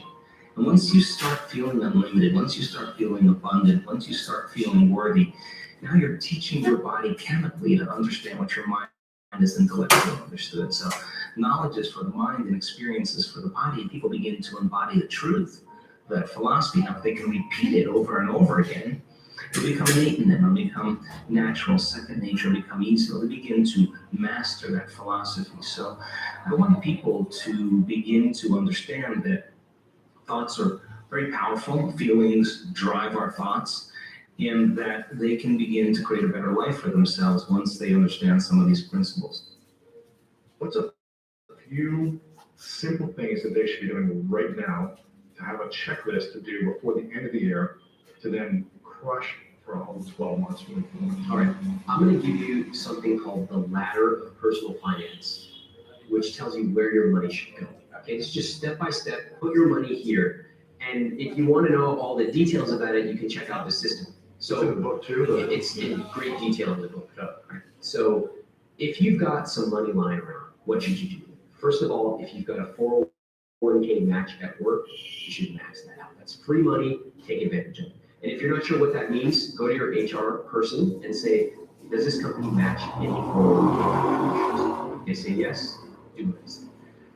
Next, if you've got debt, pay it off. Pay it off aggressively. You know what's interesting is that most people in debt who I talk to don't actually know how much they owe. And that's shocking. You would think, of course they would know. No, they don't, because who wants to proactively stare at their debt all day? Yeah, and just feel bad about it. But you know what? You feel much better when you have a plan. And the number one question I ask folks when they tell me they have debt, I say, number one, do you know how much you owe? They never do. Number two, for the rare people who say, 15,000 or 70,000, whatever, I say, what is your debt payoff date? You can actually plug it in. You can plug in a debt payoff calculator online. You can map it all out, and you will be able to know the exact month your debt will be paid off. Based on how much you're spending right now. Based on how much you're contributing to that debt payoff. Now, you will be able to see that if you add an extra $50 a month or $100 a month, that thing will actually oftentimes shorten by years because of the interest. It doesn't matter if it's going to take you 3 months or 4 years to pay off your debt. It doesn't matter to me. What matters is that you know the date. Okay, so that's number 2, pay off any debt you've got. 3, if you've got money left over, go to your Roth IRA. And if you can, max that out. That's a great tax advantaged account. It grows tax deferred, is that right? Yeah. Okay, so that's 3. That's 3. Okay, it's actually post-tax money. And then 4, if you still got money, you're going to go back to your 401k, which is another tax advantaged account. You're going to max that out. If you still got money, you're going to create a non-taxable, non-retirement account and just put your money in there. Now, there's a few other wrinkles to this. There's HSAs available. There's also your emergency fund that's talked about in the book, and all these things. They're details. But that just shows you, when you've got money, this is where you go. There's a structured way of thinking about it. A ladder towards financial success. Exactly. And if you follow the steps, it's almost like a waterfall. It just goes from step 1 to step 2 to step 3, and your money's going where it needs to go automatically, and you will feel great. You'll feel great, which is so important. And also, you're going to look at your accounts and see that's going down. Investment and savings are going up. And all of a sudden, you wake up 6 months from now, you're like, oh my God, I didn't realize I have that much saved in my savings account. That's because of the decision you made today.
Right now, you gotta get into these things, I'm telling you. So we picked students to be here today for this class because they've always wanted to come to it and do this. But it's hard. You gotta have time to go, you gotta go a distance because they're not losing local time, right? And you gotta get tickets, which is hard to do. And it's 50 hours. It's 50 hours. It's a full immersion. He's going to make a lasting change. And I'm gonna ask you if you can combine 50 hours worth of wisdom into 5 or so minutes. So, take it away. All right. So I heard a little bit, but just tell me real fast, what if there's one concern you have, what is it for you? Anxiety. Anxiety. What tends to trigger that? I feel like I'm at the point in my life where I need to figure out what I'm doing with my life, like right now. And so you know, that pressure inside of you. How about yourself? Fear of failure, loss. And what causes that? What triggers that most for you? I've had losses in life. I've had losses, from my family, and I've always been really success oriented. So like I always want to succeed. I'm kind of an overachiever in a sense. If you don't, it's not consistent with your identity. So it's basically exactly. How about for you? I'm a business owner, and just like getting people on board with my idea, I don't have that niche market. And so doing my business plan has been so difficult because I'm creating something that's new. And it's like, it's failure almost too, like in a sense where, how do I succeed and get people on board and invest, like, make this world a better place through my idea. I get overwhelmed. Right now, I'm overwhelmed because I just found out my mom has ovarian cancer. And yesterday I was in Toronto with her and literally drove home so I could be here with you. So I can get your perspective on it. I'm trying to stay super positive, but I also have to manage my life. And I'm really here, so sort of Let me, in a couple minutes, let me just introduce all of you to just a simple understanding of concept. All of you have targets, things that you're after. If you're going to get a new result, if you're going to grow your business, if you're going to be able to support your mom, if you're going to get rid of the anxiety, if you're going to be able to overachieve and not have all that fear inside of you, you obviously need to get a new result. You're going to have to get new action. We all know that. You don't get new results with old actions doing the same thing. What human beings can do, this is a human being, believe it or not, I majored in art. What human beings can do is amazing. What they will do is usually disappointing. It's not because we're not capable of it. It's because we don't have new actions because we get in certain emotional states that dominate us, like anxiety, like fear of failure, right? Like fear of loss of your brother as an example. So if you're in a state of fear, you're going to behave very differently and get very different results. And then if you were in a place of being courageous or bold or warm or connected or playful, any of those. So the most important key to changing your life in any situation is to change results, you're going to change behavior. But to change behavior, you're going to change the emotional state you're in. Now, how do you do that when you don't feel like it, right? Or it feels overwhelming? There are two ways, and I've done this with the greatest athletes in the world. I've done this with 4 different presidents of the United States. I've done it with billionaire clients. All you have to do to change your state is not try to think your way there. Like, I'm happy, do a bunch of affirmations. Your brain's going to go BS. You are not happy, right? What you need to do is make a radical change in the way you use what we call your physiology. It's a big word. It just means the way you use your physical body. The way I'm speaking right now, because I got 5 minutes also, is sped up just a little bit. But if I said to you, there's a depressed person behind curtain number 1 over there, and I'll donate $100,000 to your best charity, your favorite charity, if you can describe what they're like physically. Tell me what's their posture like if they're depressed. You tell me. Slumped over. Slump. Where's their head? Where's their head? Down. Down. Are they breathing full or shallow? Shallow. And are they talking really fast or more slow? Loud. Loud or quiet? Probably qualified. You're all saying the same thing. How's that possible? You don't practice this stuff. But here's what you can find. If you take that same person and you change the tempo as they move, you bring their shoulders back, you change their breathing pattern, if they make a faster gesture, if they speak more rapidly, it fires off a different biochemistry in you. And in that state, you will take radically different actions. In fact, I've taught this for 40 years. And about 3 years ago, Harvard finally did a study where they proved what they did worked, and they called it these power positions. And what they showed was if you stand, everyone can try this, stand like this for a moment. If you want, anybody at home can try it as well. Like this, and you breathe deep for just 2 minutes. What the science found was that you will absolutely increase your testosterone by 20%, man or woman.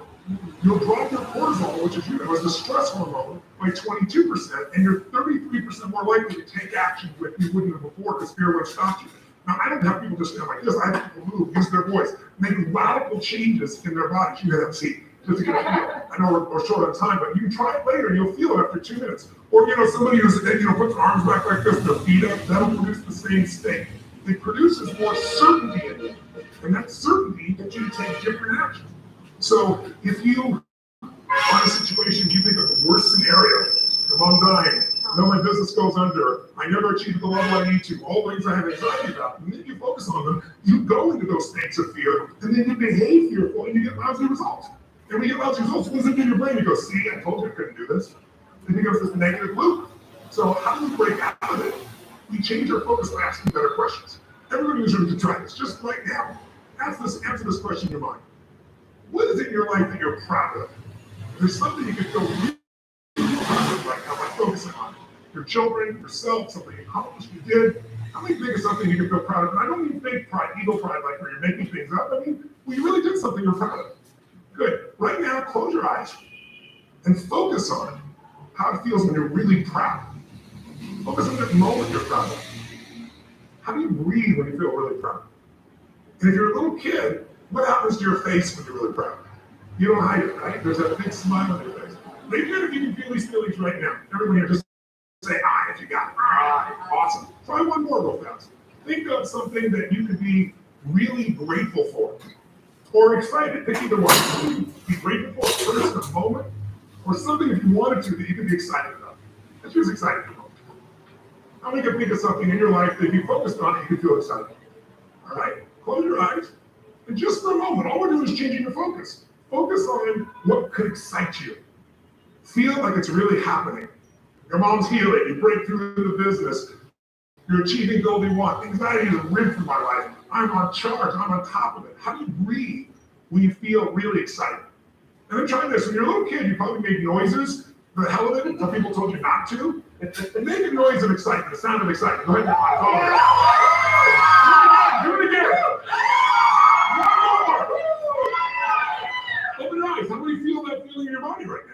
So if we change the state you're in, just by changing our focus or the way we use our bodies, strongly. Now if you say, I'm going to change my body, like how people do firewalks sometimes, or skydiving, they're scared, they go, Mr. Robbins said that I should change my physiology, okay? Oh shoot, it didn't work. It's got to be a radical change, right? Here's my question for all of you. If you focus on what you want, life has probabilities, there's no guarantees. When you increase them, you change your state. And that's really what this is all about. Learning to change your body, learning to change your focus. And I'm going to invite all of you to seminars to experience this for 4 days. Because subscribe to my channel. You won't miss anything. Remember to check back often to us.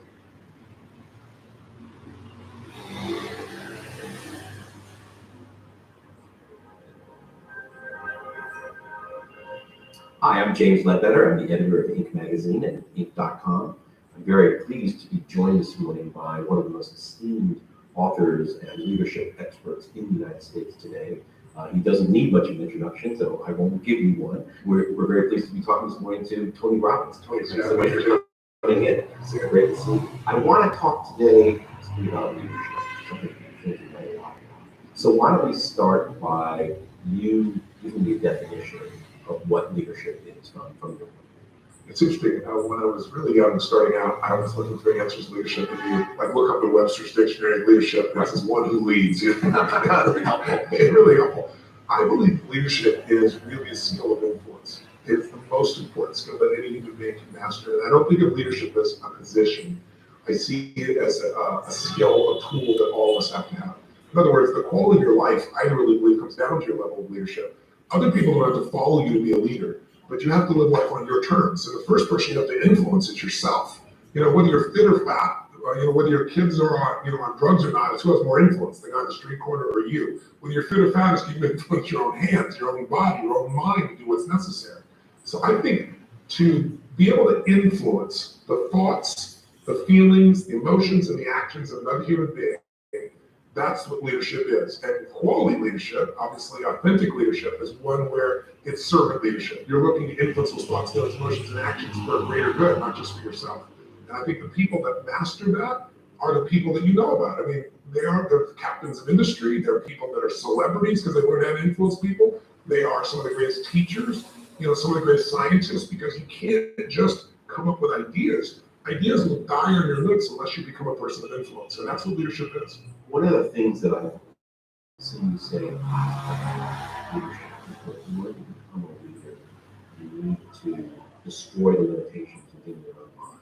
What does it mean to destroy the limitations inside your mind? Well, first of all, if you look at a business, the chokehold on the growth of any business is always the psychology and the skill set of the leader. And it's 80% psychology and 20% mechanics, meaning so many small businesses, the owner might be an incredible innovator. Maybe they write incredible code. Maybe they're a tremendous influencer, but they don't know the economic side of their business, right? And they find themselves getting in trouble because somebody's giving them financial information after the fact. They don't have true financial intelligence to make decisions, and they get caught up. Can you give me an example of a business like that? You don't have to name names. Yeah, no, I'll pick my own examples. I had several companies early in my career were near bankruptcy because I would sit down and I knew how to produce products that would change people's lives. I knew how to market. I knew how to build teams of people. But what I didn't know was finance. So I look and say, okay, how are we doing? Oh, you got you got 20% profit. You got $2 million of profit in those days, little tiny company. And I come to the end of the year, there was no cash, right? I didn't know that profit is a theory, right? And so just not having a skill, or someone might be really great at finance, but they're not any good at marketing. So sometimes it's a skill problem, but 80% of it, you can solve those skills. You can get those skills if you can change your psychology. But when you accept that, oh my God, the market's down, or oh my God, the economy in our area is down, when you allow the environment to control your psychology, you're not going to. There's an interesting guy named Mel Fisher. You may remember from back in the 90s. He was, if the name lingers in your mind, he was a guy that spent, I think it was 27 years, if I remember correctly, looking for this Spanish galleon that was supposed to be filled with gold. Yes. And he found it after 27 years. Now, here's my question for you, Jim. 5 years into it, you've worked every day for 5 years, and you found nothing. What are you going to do? And how are you going to raise more money? Because you have run out of money. 10 years into it, 15 years into it, 20 years into it. So I say to people in business, I say, if you understand psychology, here's the biggest challenge for most businesses. They think they've maxed what's possible because they think they've tried everything. Once you believe that, your belief controls you and you miss the innovations, you miss the answers. This guy found that gold because he had 3 beliefs. First belief was there's a treasure out there, and he was certain it was out there, even though he didn't have the absolute evidence. And that certainty drove him. But if you knew there was treasure in your business, that's not enough. You got to also believe I will find it. And you also have to believe it's worth it, right? And without those 3 beliefs, he never would have found it. And so changing the psychology of the leader is what will change your business faster than anything else. Changing their skills will also do it. But lots of people have a skill and they don't execute. And you and I both know, execution is more important than knowledge. Knowledge is trumped by execution every single day. And that execution comes by changing the psychology. I can't even look for a Lego with my son for 10 minutes. If I can't find a piece in 10 minutes, I forget 27 minutes. But I guess my second question on that idea of destroying the limitations is how should more leaders be in psychotherapy? Should they be mountain climbing? What are the mechanics of changing the limitation? I mean, after all, if it's your own limitation, presumably, you put it there. You're probably attached to it on some level. Well, unconsciously maybe, but let's just talk about how it happens. People are not one way. We are a reflection of the states we're living in.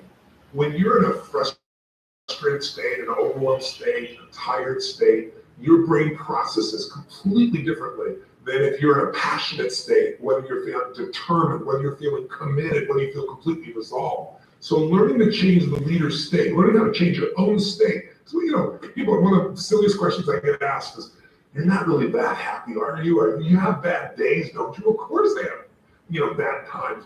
But I don't have bad days anymore. And it's not BS, it's because I trained myself like an athlete to go in these peak states so often that they're just natural for me. It's like building a muscle. So it's not like I'm so smart or I'm just so positive. It's just like, why would I waste my time stressing out?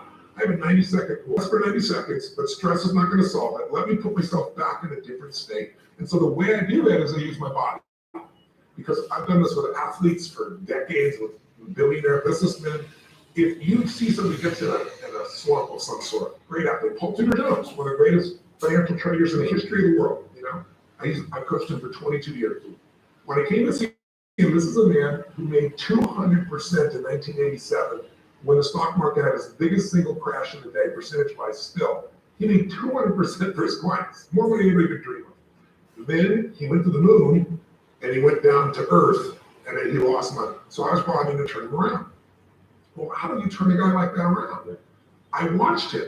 His shoulders were down. He was breathing like this. He's sitting like this the whole time because he'd been through these failures, and it started to get stored in his body. Now, in this state, this man is a genius, couldn't do it. So I watched films when he was at his best, and he's like, stand this, he's just going to sell this, make this happen. And the movement, the intensity, the way he used his face. And so I showed him a video of himself today. I showed him a video when he was at his best. And I said, what do you notice? You're like, those are two different people. I said, yes, but we can get back to this guy by just using the body first. Try to use your mind to move in circles. But I've been teaching for years that a radical change in your body instantly changes your biochemistry. 38 years of time. 2 years ago at Harvard, they did a study, scientifically proven, but I've been teaching all these decades, where they call it power postures. Yeah, the Wonder Woman stance. Yeah, standing like Wonder Woman or Superman for 2 minutes. Yeah. Or like you see guys like this pull back like that for 2 minutes. Literally increases your testosterone in your biochemistry within 2 minutes by 20%. It drops cortisol by 18%, which is the stress hormone. And increases your chance of taking a more risky behavior, which is what's required of a leader, by 33%. 2 minutes. Now that's just standing a certain way. I show people things that place their body to movement, which is 10 times more dynamic than just a stiff stance. And when you change your state, your mental emotional state, you change your performance. How many have times when you have can't remember how to spell a difficult word like love or your own email or something? Tired, you can't remember your cousin's name. Yeah, exactly. Yeah. And then you have times when you're in the flow where after you do something you're like, I did that. I don't know how I did it, but I did it. I was in the flow. Well, you're the same person. The only difference is state. So training yourself to be in a peak state every day. I mean, you think about a great businessman, think of a great entertainer like Elton John has been around in rock and roll for 40 years. Yeah, 40 years. Yeah, I mean, it's mind-boggling. And most people still like some sample of his music. Well, he's got to have days when he gets up there and when he thinks, you make me sing that Daniel song one more time. I'm going postal, right? But he never does. Every single time he's in that same beautiful state. That's not because he's naturally like that. He's trained himself to do that. Like a great athlete trains himself. That's what leaders have to do. The state of the union, the state of the company is the culture. And the culture starts at the head. Whoever that leader is, their state impacts everybody else. So training yourself to be in that peak state is the key to all. Can anyone be a leader? And I ask that for sort of two reasons. One, just my own curiosity for supply and demand, right? If everybody's a leader, then who's a follower? And we gotta have leaders that follow. But secondly, I'm curious what you think about innate qualities versus teachable qualities. First, let's just look at what's the scarcest resource we probably need in our society today. It's great leaders. You look at the political process that we're going through right now. If there's any evidence that we're for leadership, you see it in government, you see it in businesses. There aren't that many great leaders now. So then the presupposition for a lot of people is that, well, there must be this innate talent. There are people that are born and upbred, maybe born with more certainty, like people willing to take more risks. There certainly are people of that nature. But anyone can be a leader in something that they decide to become masterful in. You can be the leader of your own life. Everyone should lead their own life. You should be the leader of your family. And so I think everyone can be a leader, but there are different types and different styles of leadership. And I believe that leadership is a skill. It starts with having something that you're committed to that's larger than yourself, a vision that's bigger than yourself. If there's a large enough vision, if you have enough passion for that vision, then you're going to have enough drive to actually start to execute. And then leadership is the capacity to discipline your disappointment. Because you're going to have to go through failures, and instead of making failures, you have to learn from those. And then it comes down to the skill of influence once again. And so anyone can learn, anyone can develop a vision, anyone can uncover their passion, anyone can learn to influence. That's a skill that can be learned. So yes, leadership can be taught, and leadership can be learned. Can everyone be a leader? The answer is yes, because there's so many different things to lead in. And it's not a situation like you have to follow me for you to lead. I just have to know what it is I truly stand for and follow accordingly. It's not necessarily a zero-sum equation. No. My leadership doesn't take away from someone else's leadership. The fact that as a boss, people have to follow me doesn't mean that they themselves can't be leaders. But what a great boss wants is someone who is. They want to hire leaders. Right? You want to hire people that are smarter than you are, if at all humanly possible, right? Now, some people's ego doesn't believe that's possible. One or two.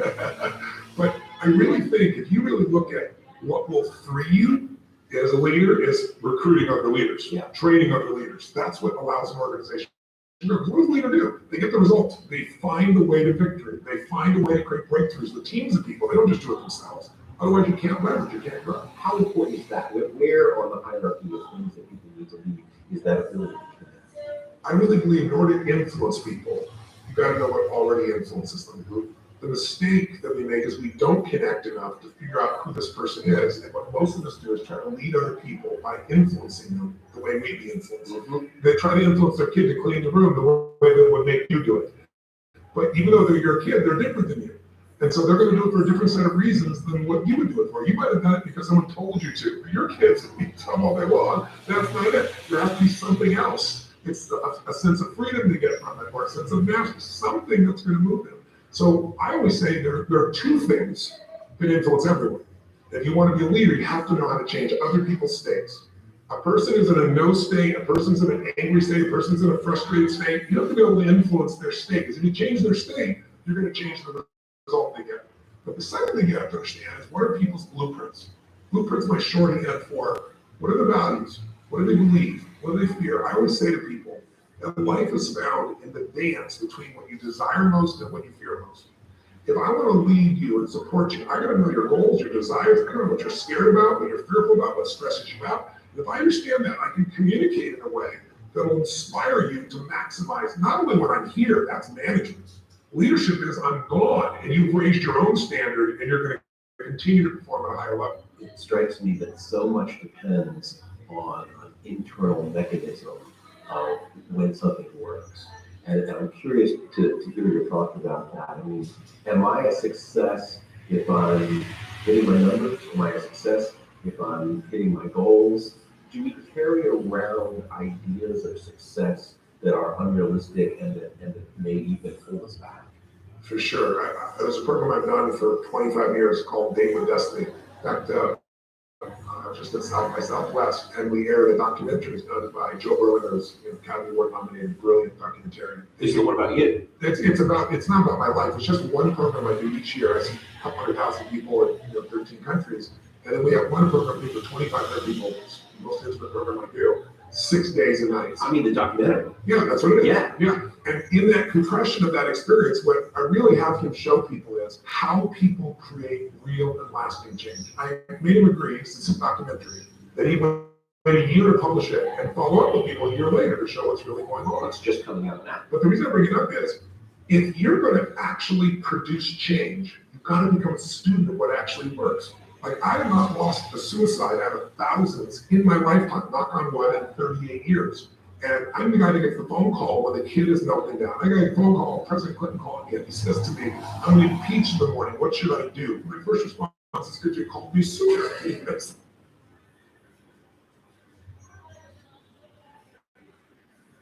You learn the skills of influence, and you can learn them from so many different locations. What you're able to accomplish is breathtaking to other people. I mean,